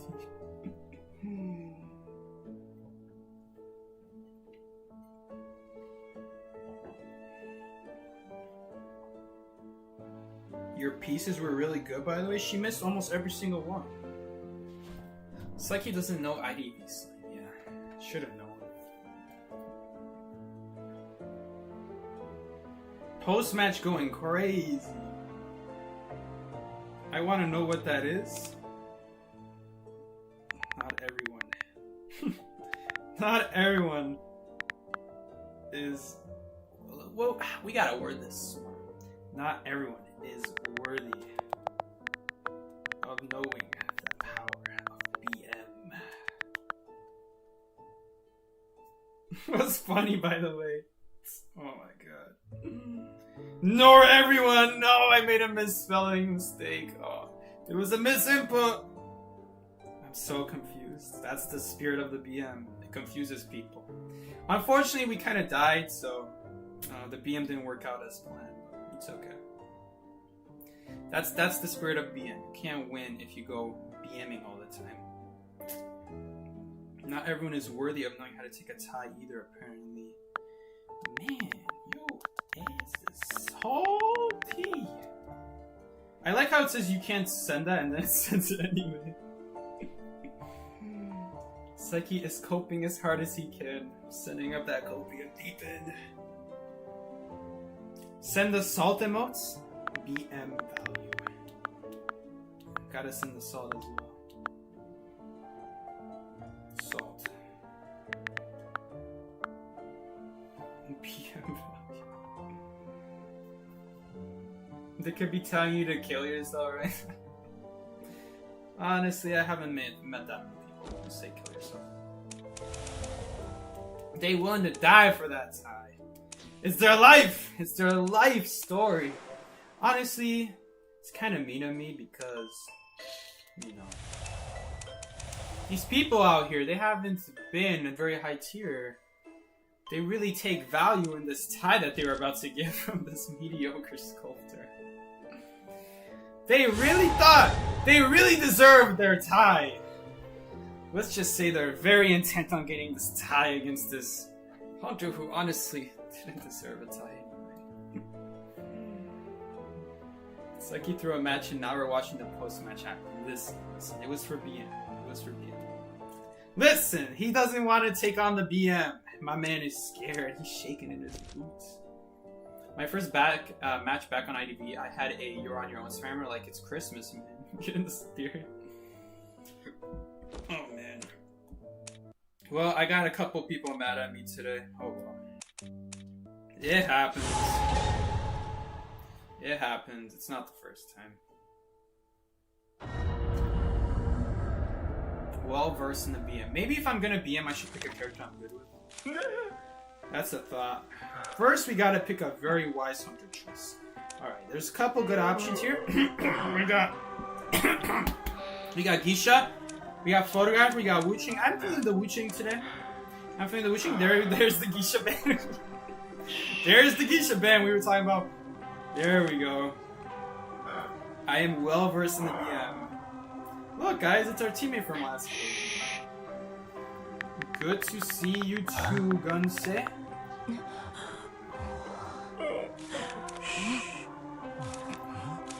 Oh no, they banned Prisoner.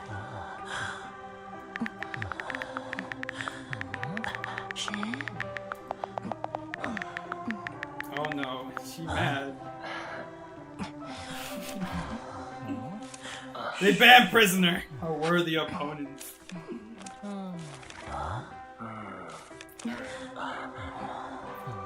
Let's get in the spirit of the challenge, and we're gonna go Painter. Painter value.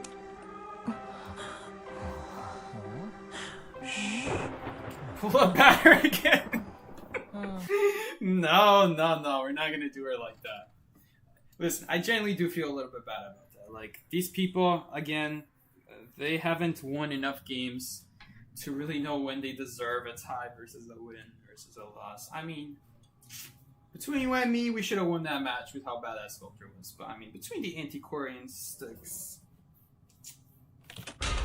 Hey, that's kind of funny. The Enchantress complimented her. Okay, Hunter spawned to the left of me. Broken carousel. This means we might get chased. So I'm gonna stay here. Let them see me, because they might not know I spawned here. They might just randomly come across me. And they didn't know I spawned here because they just didn't come here at all. Alright. I will miss the calibration here to see if it's a Wuchang though. Gotta be careful. Hello, calibration. I don't think we got one calibration yet. Oh man. If it was Wuchang, we'd probably hear an umbrella by now. But if I get upward on, it's still good to know. Oh shoot, Nightmare. Ooh, better be careful. Now this is a serious hunter we're talking about. Remember guys, this is the same guy who banned Prisoner, so we better watch out. We might get our butts kicked.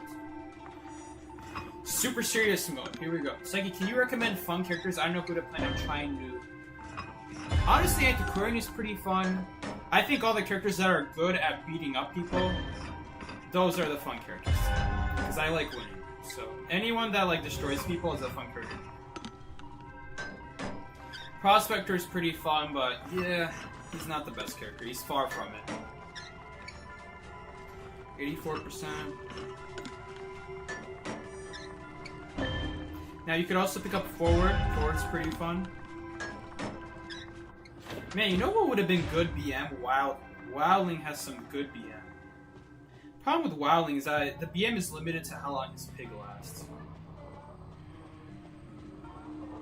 Dude, nothing's better BM than like getting trolled by a man on a pig.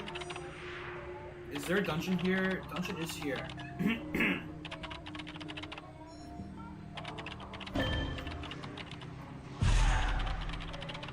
People who play RS are crazy. I don't know what you're talking about. That last game was perfectly normal. That's exactly what harassers should have been last game. Here we go. We got 30% on the cypher. Oh, it looks like this is going to be the last match for today. Rank is ending. That was fast. You see, when we're actually having fun, rank goes by fast. But that's why I hate regular rank. It just takes 5 years. 48%. Amazing. Look at this. Look at this. Man, Nightmare is such a scary hunter, and yet somehow this batter is absolutely destroying Nightmare, one of the better hunters in this game. I am shocked. I gotta save this match to see how this batter is kicking this dude's butt. I have to see it for myself.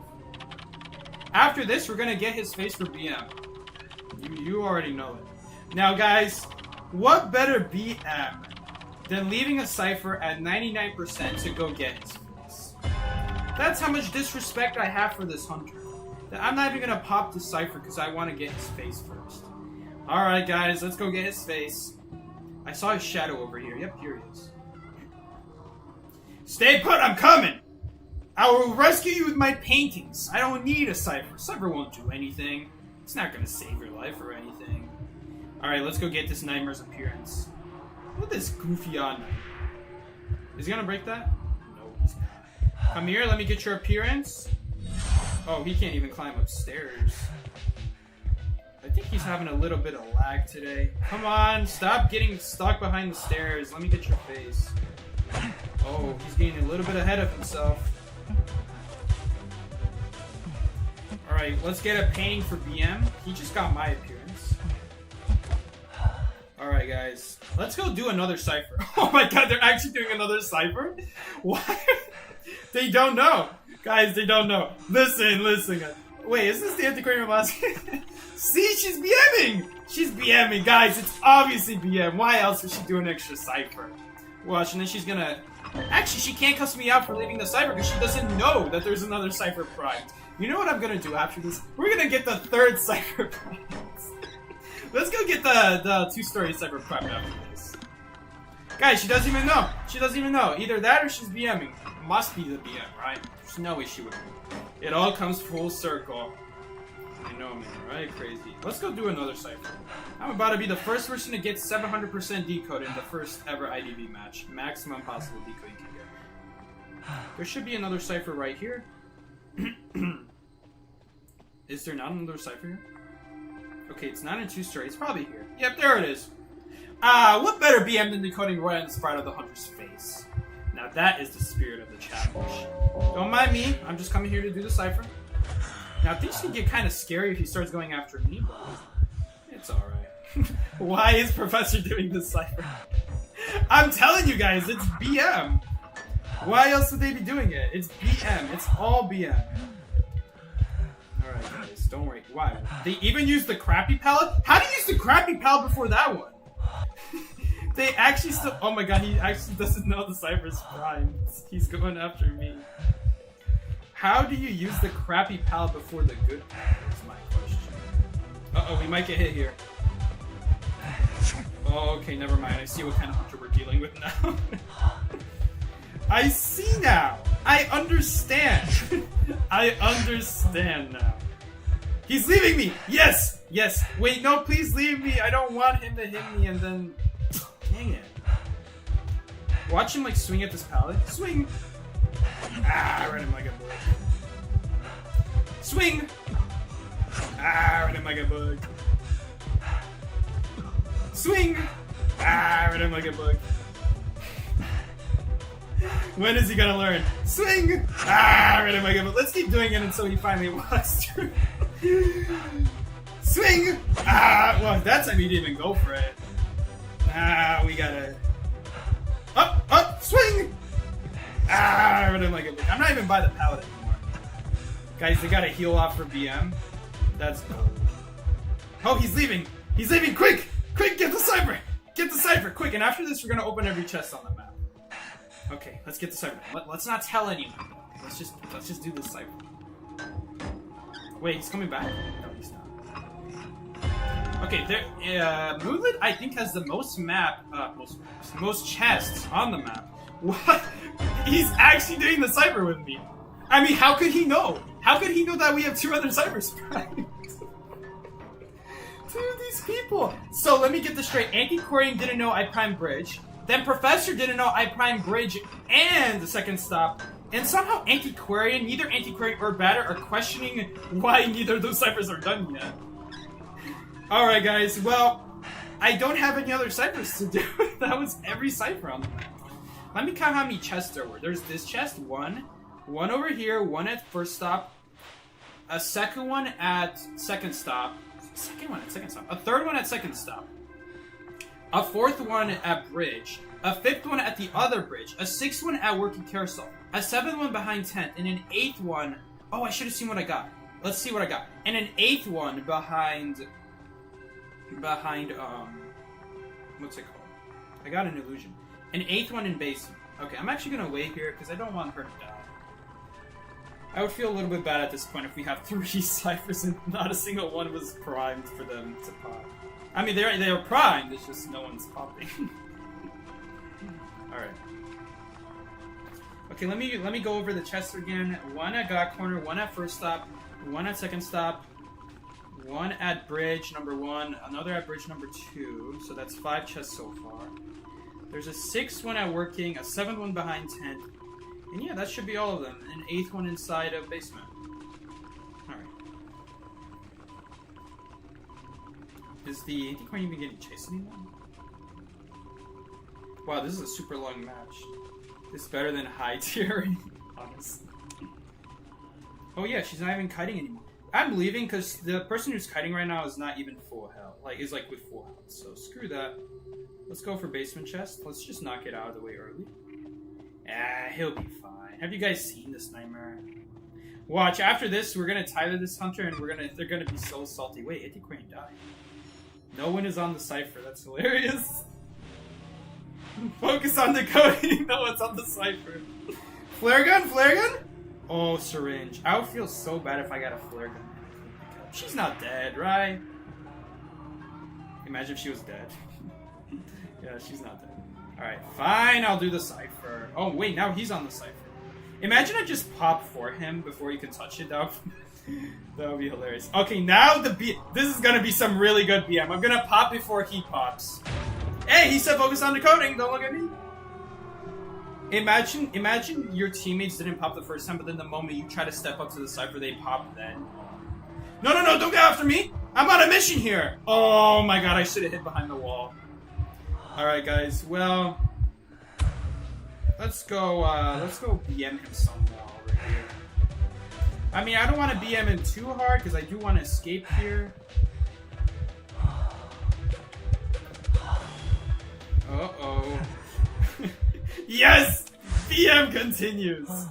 They actually could... Oh wait, he's jumping towards me right now because he didn't turn it off. He doesn't realize that. Okay, now he turned it off. Okay, this is chest number 3, guys. This is chest number 3. Maybe I should at least open the gate first. Yeah, let's at least open the gate, because I don't want to die, right? It would be kind of sad if I died after all of this. So, let's at least open the chest. I mean the gate. And then let's open the chest. Open the chest? Ayo, Psyche? Listen, I'm all for opening chests, but we're opening some E for everyone chests. Don't worry, guys. Don't worry. Where are all the pallets? I didn't use a single pallet. There was never a time I dropped a pallet. I never dropped a single pallet. It was all them. It was all them. Dude, what? Dude, don't ask me, Creamy Michi. Creamy Michi, you should be asking why the garbage pallet is broken before those 2 good pallets. Even that one pallet by the good pallet, which is not that good, that's still better than the garbage pallet the Nightmare broke. Uh-oh, well, it seems we are tying this match after all. That's another syringe. We're 2 syringes, 1 illusion. Let's keep opening chests for BM. Psyche caught in 4K. I want to open some chests too. Yeah, okay. You guys gotta relax yourself now. I didn't condone this. He doesn't see me, guys. Why would he see my shadow? He's not smart enough for that. Watch. I bet if I stay crouched. Okay, told you. He didn't even see me. I hope he doesn't leave. If he leaves, I'll get crows. Perfume. Imagine if I... Ooh, dungeon is here. I was about to say, get dungeon for BM. Let's have the batter and anti-crane who's spectating me know that at this point I'm not being serious. Listen, if they thought I was playing the game seriously that last match, they should know by now that for sure I'm not playing seriously. I can't open the chest because he's coming that way. Alright, what better BM than walking right past the dungeon? I don't see anything. Do you guys see anything? I'm looking at the hunter. I didn't see anything. Let's keep checking dungeon while we're walking around and kiting him around the map. So, no dungeon here. Noted. Good to know. Alright. Good to know. Good. Alright. I don't know where dungeon is. I honestly don't know where dungeon is. Dungeon could be at like those 2 windows for all we know. I guess we're just gonna have to kite. Uh-oh. I didn't mean to do that. Alright guys, be careful. We gotta be careful here, guys. This is serious business. This is very serious business here. I'm still searching for dungeon. Where the hell is dungeon? What does dungeon look like anyway? Man, I'm trying to find dungeon. I don't even know where it is at this point. Alright, let's see if he breaks the pallet. Oh, shoot, he's breaking the pallet. We gotta transition. Oh, he thought I vaulted. Watch him break this pallet next. Okay, if he goes around... Okay, there we go. Now we transition, because he doesn't know I'm transitioning. There we go, guys. Look at this. Look at this professional transition. Anti-Coin could really learn from this. What do you guys think? Oh no, here we go again. Well, let's read him like a book. Gotta read him like a book. Read him like a book. Uh-oh, he's coming. I don't really want to read him like a book too much, because I don't want to die. Uh-oh, guys, watch out. Watch out. Oh, we read him like a book. She's gonna break the pallet.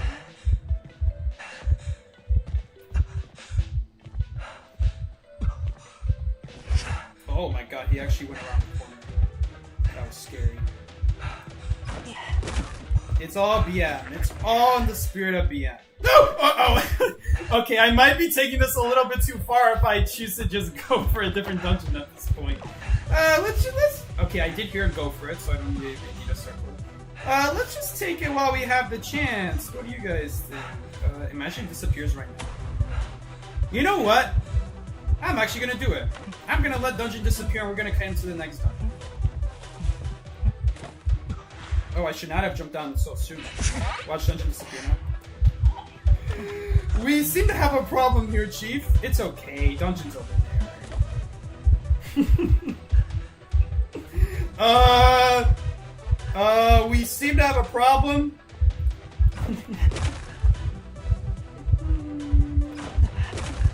Guys, it was BM, I swear. I swear it was BM. Dungeon's not here. Uh-oh, we're actually in serious trouble now. Okay, it's okay. We're coming across the 3rd dungeon spot. Okay. This is getting serious now. I don't like where this is going now. He is going... Oh, I hear dungeon. I hear dungeon in for the BM. Hit him with the painting through the window. Dang it, he's not here. BM! BM value! The hit was for BM. It wouldn't have been as spicy if I didn't get hit right there. Look at that. Look at that beautiful best deduction right there. All of that for a tie. You're so lucky. Like I couldn't kite to the next dungeon spot. I wish it spawned in got a corner open. That would be a drama fest. Just got a new tablet. I'm just like you. Oh my god. This cornball. This cornball over here. Alright, let's see what post-match had to say about that. It was BM! No one's saying anything. I bet you they all left. They all left the moment I ignored Dungeon the first time. It doesn't tell you when they left post-match if you haven't left the game yet. March stats? Match stats now. We honestly could have made that last longer if I didn't go down the slide so fast. The thing about the slide is that most hunters don't expect you to go it down the first time, so you don't commit so hard to going down the stairs so fast. But I should have known. Keep that in mind for the low tiers. Alright guys, congrats to the whole team right here. This was an intense tie match against one of the best hunters in the game, Nightmare. Time spent 15 minutes and 32 seconds. Now that right there is like a Joseph match. We're looking at like a Joseph match, which is, again, another very scary hunter. Let's go, Ted, take a look at the stats. We got best seduction, anti-querying, very long kite time, got kiting reward. Stinky got decode and kiting reward. Very well done, Stinky. Somehow getting the most points out of everyone. Yuri good, getting best kiter. And River also getting best kiter. Let's go ahead and take a look at everyone's stats now. Alright, let's go ahead. Hunter, remaining cyber machine 0, destroyed pallets 9, and hit survivors 19. 1 terror shock there. Do not underestimate terror shock. Can very well change the game. Let's take a look at anti-crane stats. Decode 167%. 1 rescue and 2 heals. 216 contain time. Respectable time. Respectable. Not the best, but respectable. We got Yuri good. 28 decode. So it's back a little bit on decode, but made it up with a huge amount of rescues and contain time. Getting the same amount of rescues as Auntie somehow, even though she was on chair. But also got the heal off, so very good for him. And he got 274 kite time to show for it. Now, let's go on to the last survivor here. We got Professor, 225 decode. So made up a lot of the chunk of the decode. But meanwhile, we have containing the Hunter for 198 seconds. Somehow decoding and cutting at the same time. Very impressive.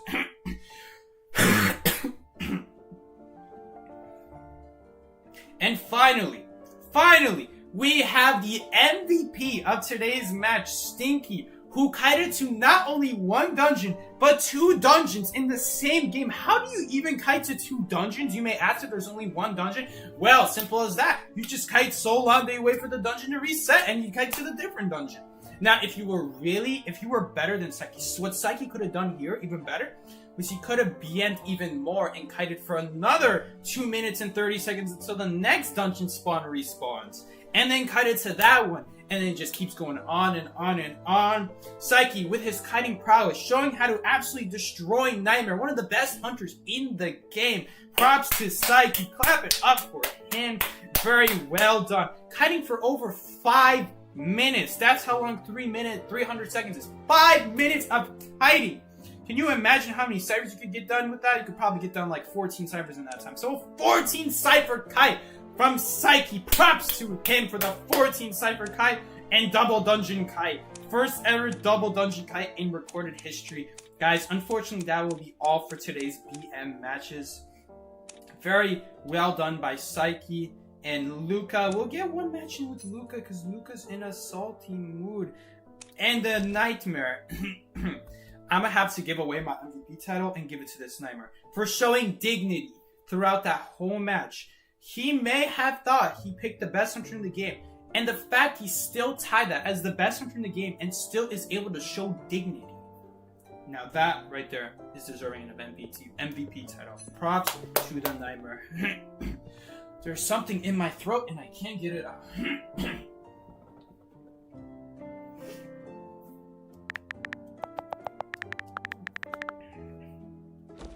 Props to Psyche. But MVP can go to the Nightmare for having dignity, for showing dignity in tough times. We'll do one more commemorative match with my boy Luca. You let Luca in, but not me. Alright, let's see who we can invite. None of you guys are online. You just have a bunch of 30 days or more people offline.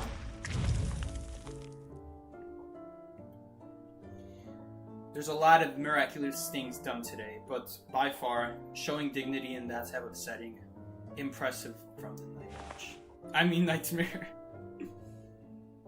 Stop, I'm getting on, Psyche. It's okay, we're not gonna get a match. Psyche, you have to add me? You have to add me. Here, add my code. Here's my code, 11594813. You remember that, right? What? We're gonna have BM. We're gonna have lots of BM. We're gonna BM this hunter to no end. Nightmare is by far not the best hunter in the game.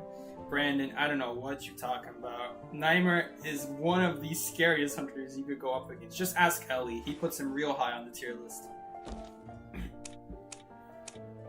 Alright. Let's see who's on. Noah is on. Mommy Vivi will unfortunately not be joining us today. My mommy's not going to be joining us today. That's very sad. Noel joined. I think that's Noel at least. He's a C Fool's Gold. Or is he a B Fool's Gold? He's a B Fool's Gold. Almost as scary as Nightmare. Please 1 hour BM session. Oh my god. Oh, it seems we have a friend request here. I hope this is you. If it's not you, this is gonna be awkward. Imagine if someone friended me before you did. Alright guys, waiting for teammates to join.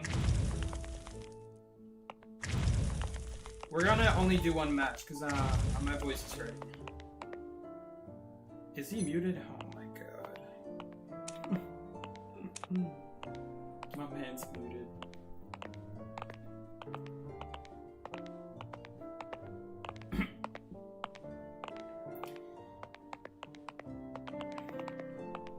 I gotta let my voice rest, guys. Now that No Nut November is over, we can nut all we want.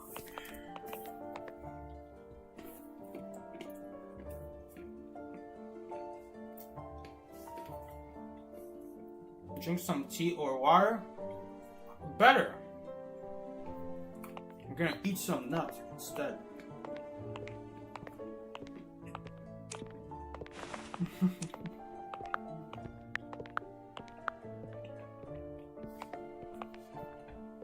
It's like you should get muted.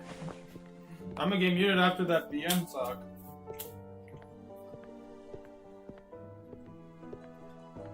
ASMR stream, please. Every ASMR stream I do, I end up with a more heard voice than when I do a regular stream.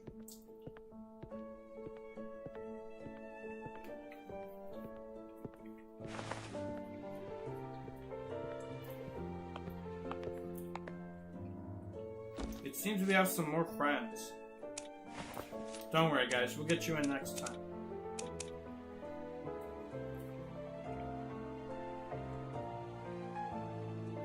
You got the son and hers to play Phasmophobia. How do I calm my girlfriend into playing Phasmophobia? Well, first you gotta wake her up.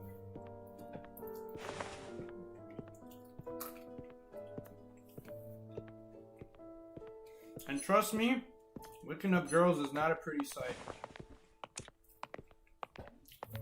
Trust me, Tato made that very well known to me.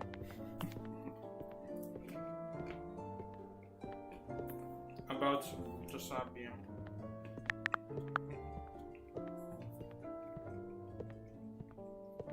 Remember, guys, never wake her up.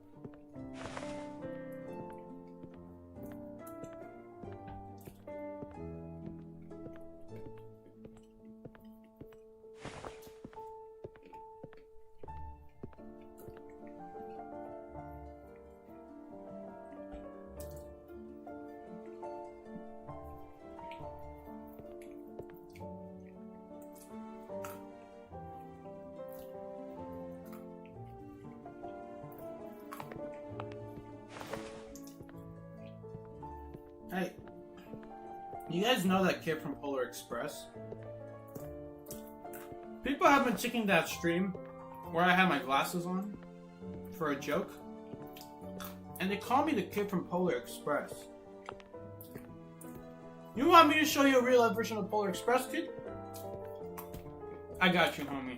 Let me show you what the Polar Express kid in real life really looks like. Because this has got to stop. Let me show you what he really looks like. Let me show you the actual Polar Express kid. Oh no, he doesn't have glasses in this one. Hold up.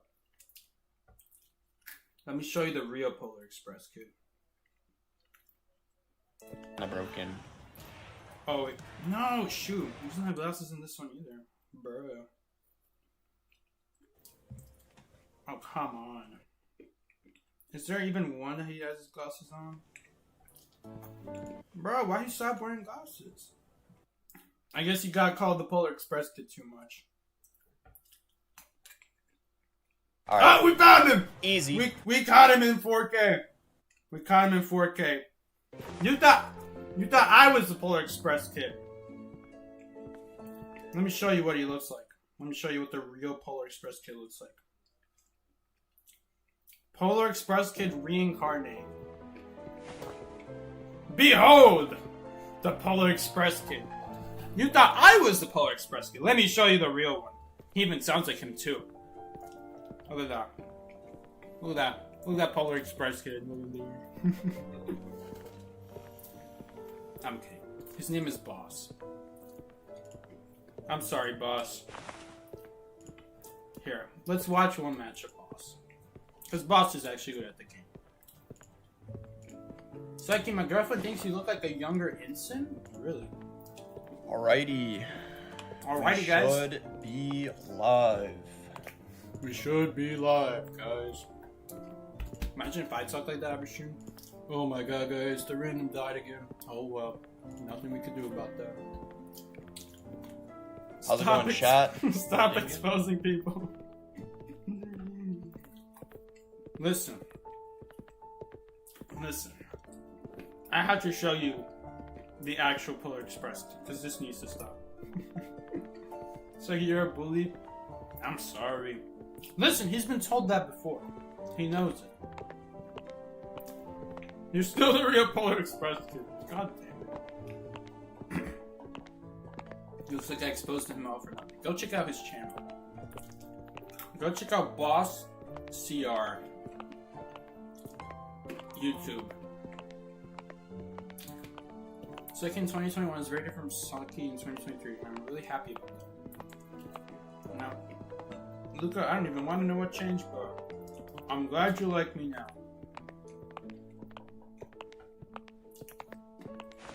I'm gonna keep eating these nuts. Ha! Got him.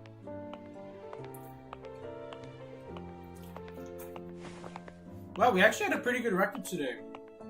6 wins as coordinator, 2 ties, and 2 losses. We did lose to 2 Blood Queens, so that was pretty valid. Although I think one of them we should have tied. And actually, the other one we also should have tied. It was just the Magician just took a hit instantly to no mirror. And then the other match, I think it could have been prevented, but to be fair, we didn't have any good Blood Queen counters. Everyone had to be played perfect. Like, not a single mistake. We had a ton there. I was about to ask you to explain MIR? What's MIR? Even though that's the first sentence in the comment. Merry Christmas, Psyche? Yo, Problems is here. What's up, Paul? I didn't expect Paul to be here. Are you DMing me to play Lethal Company right now? No, you're not. No, you're not. What's up, Paul? Merry Christmas to you, too. I was just eating these nuts on stream. Nothing special.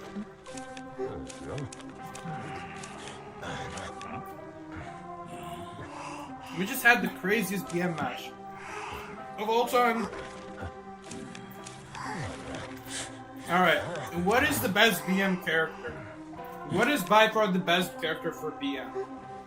That you could just, oh my god, Wildling. But we don't have Wildling. Quick! We got him now. Oh my god, Miki's here too? Miki!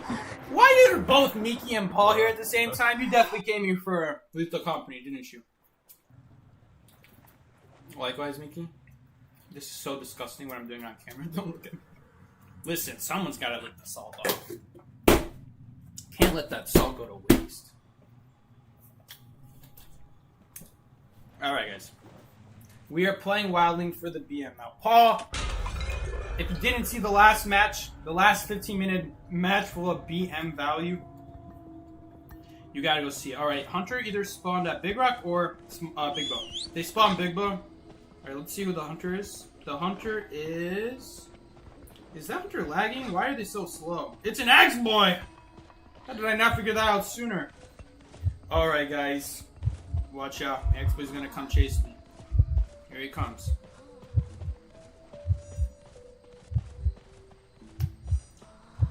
Alright, he's leaving me. Bro didn't want to have any of them. How did the other person know that they spawned Big Bow? I'm shocked. I'm surprised you guys have good game sense. How did I know he spawned Big Bow?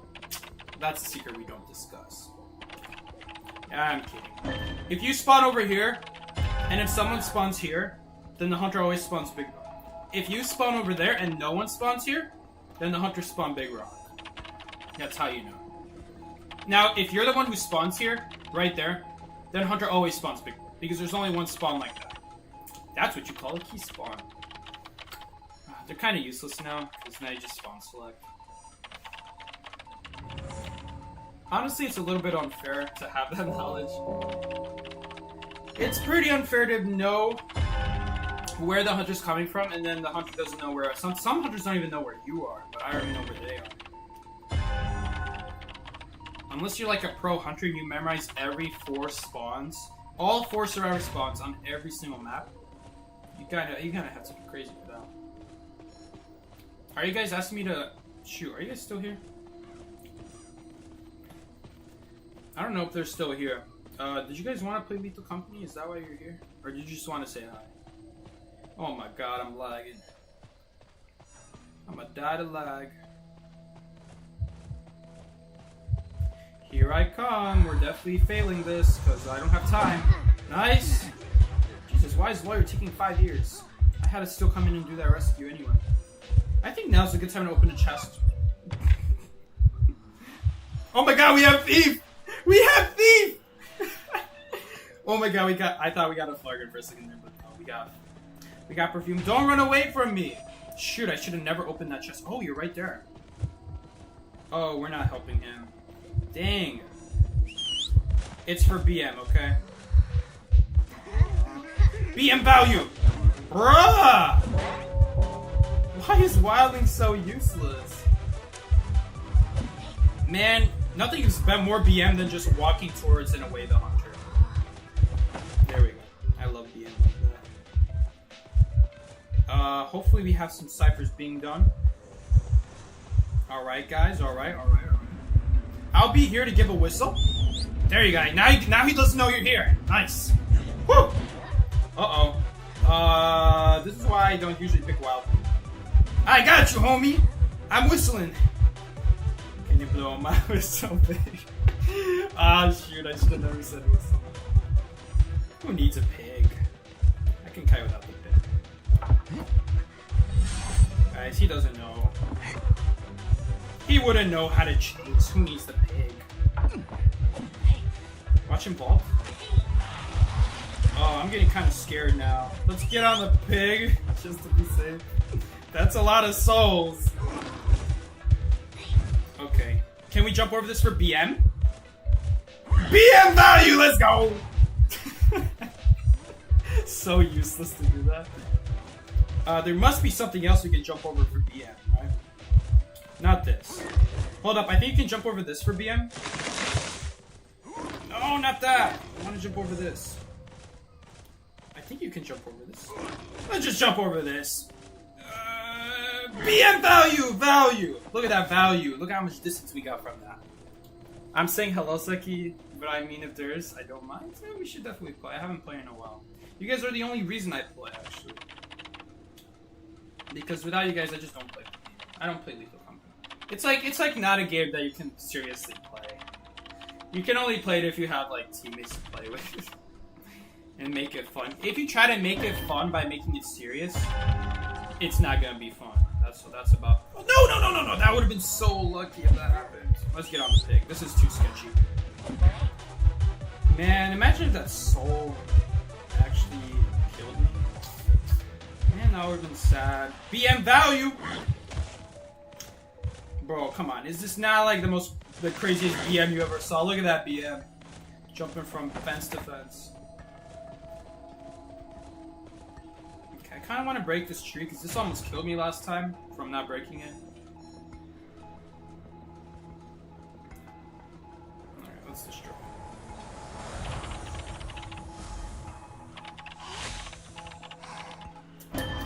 Hello? Bruh! I thought we were BMing the hunter, not our teammates. Alright. Miki, you still here? I think Miki disappeared. Bro, Paul and Mika are like in cahoots now. 62? Uh-oh. Teleport? Abnormal? Is he coming to the cipher? What's this man's plan? This is a man with a plan. Ladies, always get yourself a man with a plan, even if his plan is to run away after becoming a potential father. Yikes, Psyche, that's a bit offensive. Cyber machine primed anyway. Hold up, they won't know you're here! Whistle! Whew, now they don't know they're there. That was a close one. Alright. Let's go open this gate.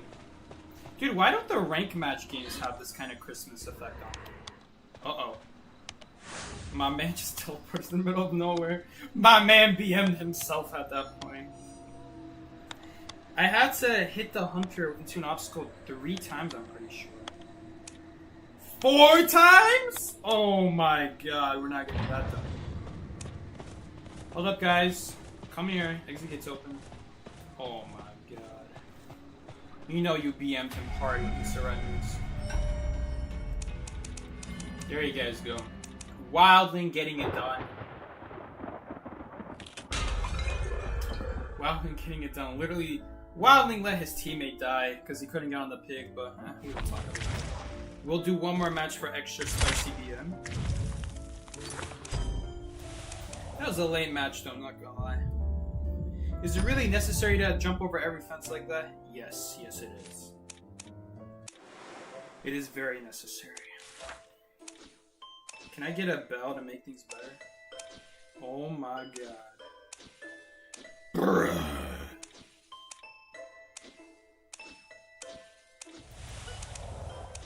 Oh. Come on, give me the bell. Let's go! We got the bell. How do we get the bell? Bruh.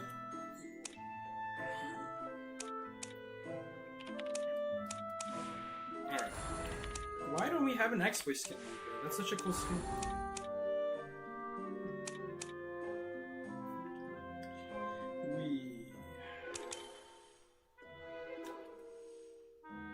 That would have been a boring match to end on. Surrender. Surrender would be a pretty boring match to end on, you're right.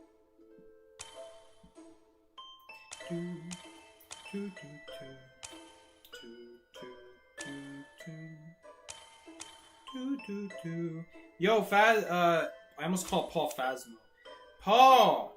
When the Phasmophobia stream coming? Like, promise me Phasmophobia and that Egyptian Phasmophobia game? Unwarned? Something like that? Unwarned. Where it at?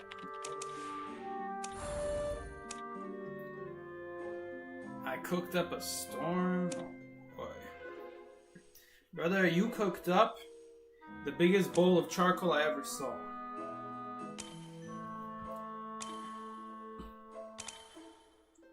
Alright, let's see here. I'm kidding.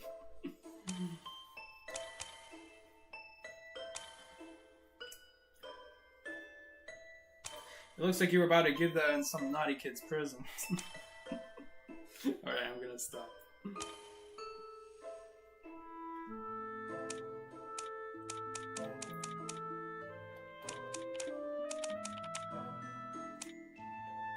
Alright, we're almost at the end, guys. Just a little more. Hey there, fellas. I'm First Officer, and I talk like a cowboy. I'm not even from the South, but this is what I sound like. It also sounds like I share the same voice actor as Paul Newman. Does it? No, it doesn't. Uh-oh. There's no better BM than kiting hunters at low battery. It's alright.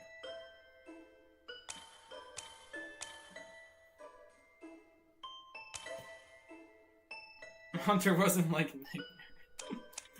I think it might be hard to get people who play bad stuff in quick match. Generally, people on rank play worse stuff, which is ironic, I know.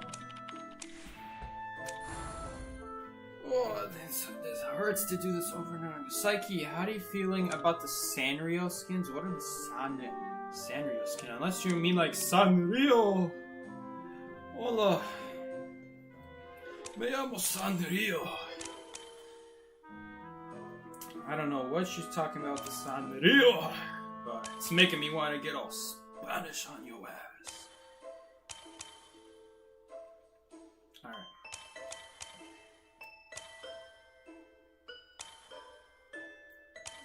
You mean to call the Biskins?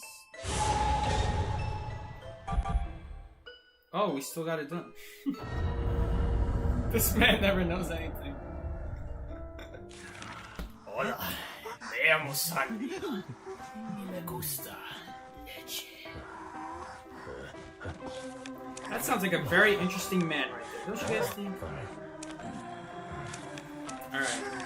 We're playing some more Wildling. You know what we should do Broken Windows Wildling. You could ask Psyche what he's doing right now and he would tell you, I don't know. Psyche 99%. Oh, it's a crossover? Bro, finally we're getting some Spanish crossover over here. Psyche, it's Sanrio like Hello Kitty? No, that's not very Spanish.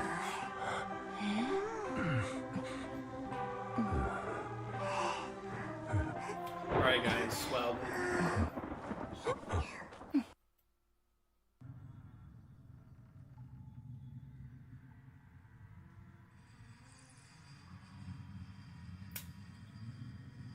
Spanish. Don't blame me! Why is it Sanrio?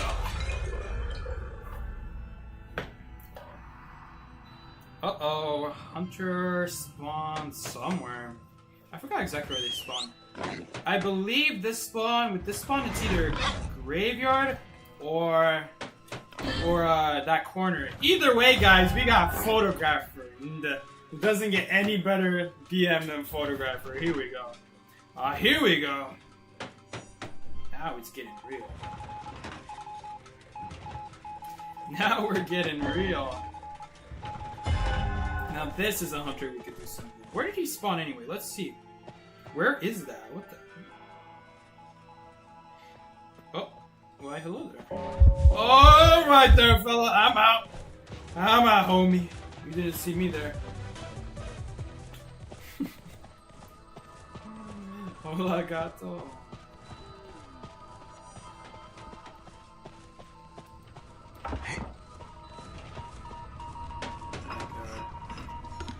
The gato. Don't even get me with the gato.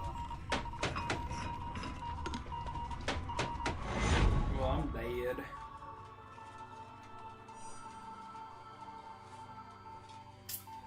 To be honest, a lot of Latinos like Hello Kitty. I don't know about Spanish. My god.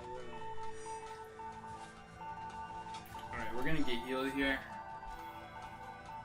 Of course we like Sanrio. Sanrio is the closest thing to Spanish. I am a Spanish king, of course. Oh, Mr. Terror Shock moment. Momento, you mean. And that is very true.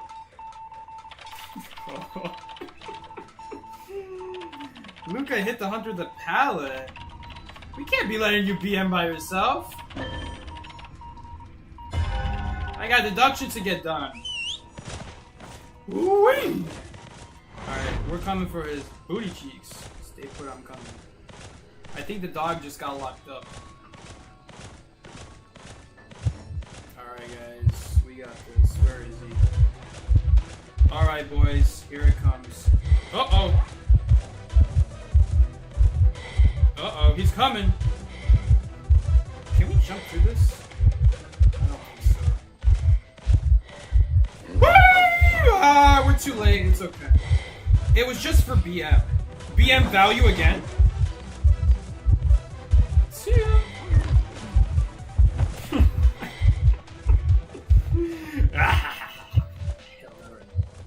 Now let's go ahead and unlock her.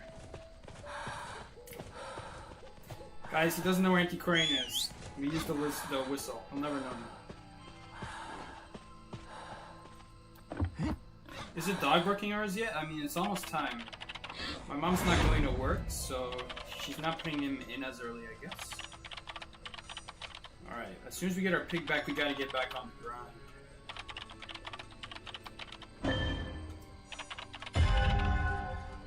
The constant missing. Hey, we didn't miss. We hit it. We technically hit it. We didn't miss. It was just late.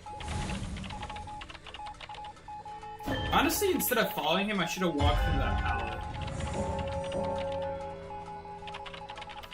The pallet was like right over there. That would have been faster to go there.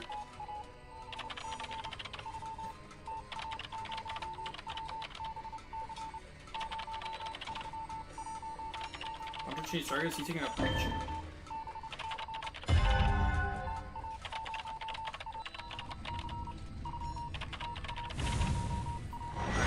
I think little girl's using pages because I can hear that. Alright guys, we gotta go get after the hunter. It's BM time. I don't know exactly where the hunter is. Oh, I see them. Stay put, I'm coming, homie. I got this. Jump over this for BM. BM value. Wait, why did he do that? Uh-oh. That's not good. Swing. Ah, there we charge. We get him. No, I need to hit you into an obstacle. Oh, shoot. I have to hit him into an obstacle. I'm running out of pig here. I have to do it soon. Oh, no, I'm gonna run out of time. He's probably gonna card trick back here. Why would he not pick up little girl? Okay. Alright, never mind then.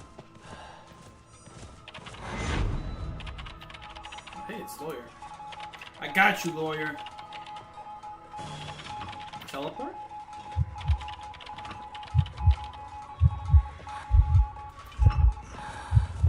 Oh, don't worry, guys. He doesn't know I'm here. I'm gonna whistle.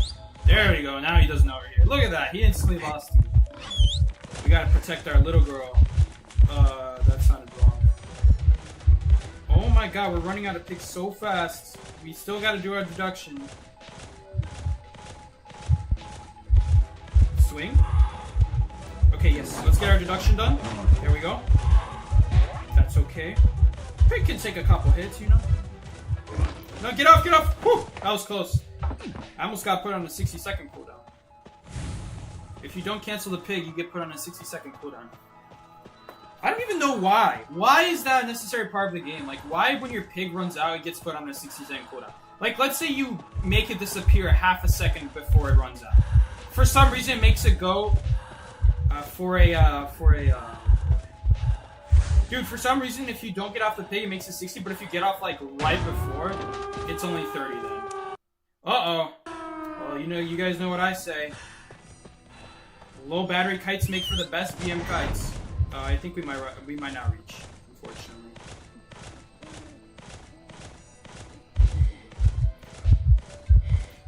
BM value!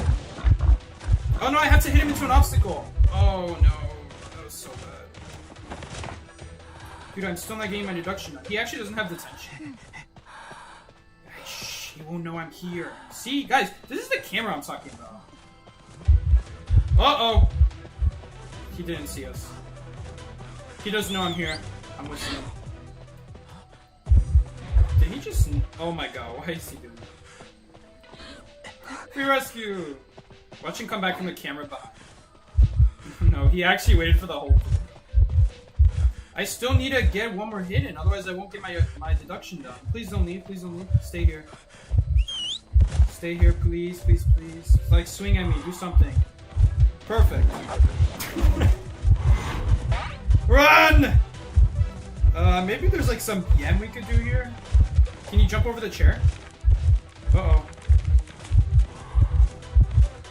No BM here? Can I jump over this? Uh-oh, he coming! He coming! Oh no, I'm on a 60-second cooldown now. Was that BM really necessary? Yes, it was. He'll never know I'm in this locker. Quick! Hide with me, pig! Wait, where's the pig? Did the pig actually hide with me? Guys, he doesn't know. He doesn't know. He doesn't know. Does the card trick actually show him where I am? Guys, shh. He doesn't know. He doesn't know. He doesn't know. He doesn't know. Oh! What the? Oh. Oh my god! The locker's moving with me! The locker was gone! Dude, when I surrendered and I look where the locker was, the locker's gone. I'm literally jumping to the gate with the locker. Dude, what did I look like for spectators? Was the locker like moving towards the gate, or what? Did I just go through the locker and like start heading towards the gate? That was a great way to end off of. What happens when you surrender and you're in a locker? We now know that the locker goes with you. Because it wasn't there anymore. Oh my god. Bro, this is comedy gold. Alright. That'll be it for tonight. Alright. IDV hide and seek in the And I got my deduction done. That's a tough deduction to get. The constant missing. Listen, I'm just reading him like a book. Alright guys, if you enjoyed the stream, make sure to check out another stream just like this. It's going to be happening real soon. We're going to have the first Officer Christmas stream. Because I forgot to do that, so we're going to be having it after Christmas. Don't question it. And yeah guys. Let's finish this up. Thanks for the stream, Psyche. No problem, okay. I'm muted in game, but thank you for the stream, Psyche. You're welcome, Noel. My man is muted in game, but he still came to say thank you. Thank you so much, Noel. I really appreciate it. Let's see. Gotta get this done now. Ellie, Quinzel, and 3 others shared photos. That's crazy. Look at how off Ellie is in that photo. Ladies, go get him. He's single. Thanks, Psyche. No problem, KY. Alright, I think there's just one more. I think there might be 2 more, actually. I wonder what happens if you give up. I should have found out, right? Dang, I kind of feel bad I didn't find out. Probably nothing good.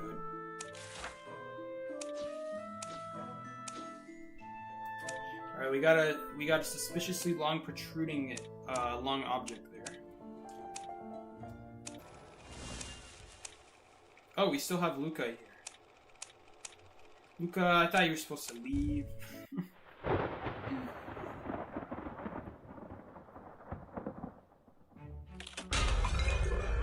You forgot to escape. Now Luca's with me. Is Luca, are you here? Oh, it is such a nice romantic dinner evening here we have. This is so nice and fancy. I sure do love this music that they selected. The music choice is truly stupendous. Look at this banquet of Josephs we have here. Truly as elegant as me. Let us go check out the mighty old big man in red. Oh, what's good, me old chap? I became Australian. Me chap? My chap. For presents, obviously, because I'm greedy. Oh, what a jolly good chop we have here.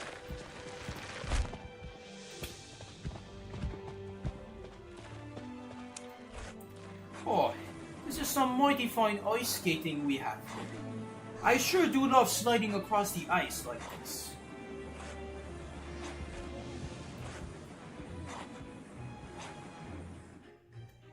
Just be careful while you're on the ice.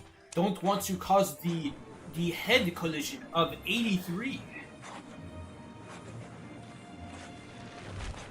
Wouldn't want to repeat that now, shall we? You're doing your profile.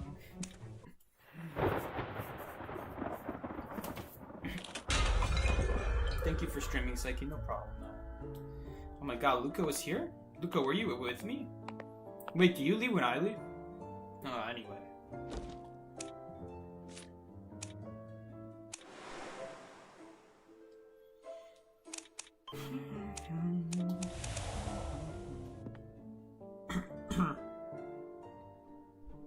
Freeze another visitor. That's crazy, bro. Alright, see ya, Luca. I'm gonna go.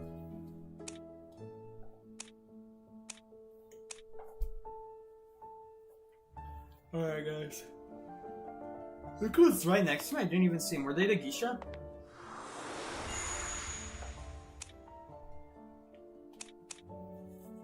Alright, guys. I'm gonna head out now. We're gonna go. Check out my next stream. I stream every Monday and Thursday from 7 to 9 CST time zone, or 8 to 10 for EST time zone. That would be 20 to 22 military time. EST. Alright, guys. Eastern time zone. Alright, guys. I'm gonna head out now. Thank you so much for coming along with the stream, and I will see you guys all in a future stream. Hold up. Hold up. Wait, I forgot. I forgot to do this.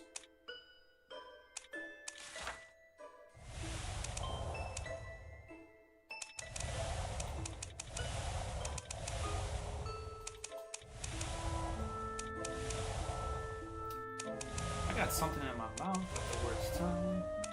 Alright, guys. Now for real. Take care. This is Psyche. Peace out, guys.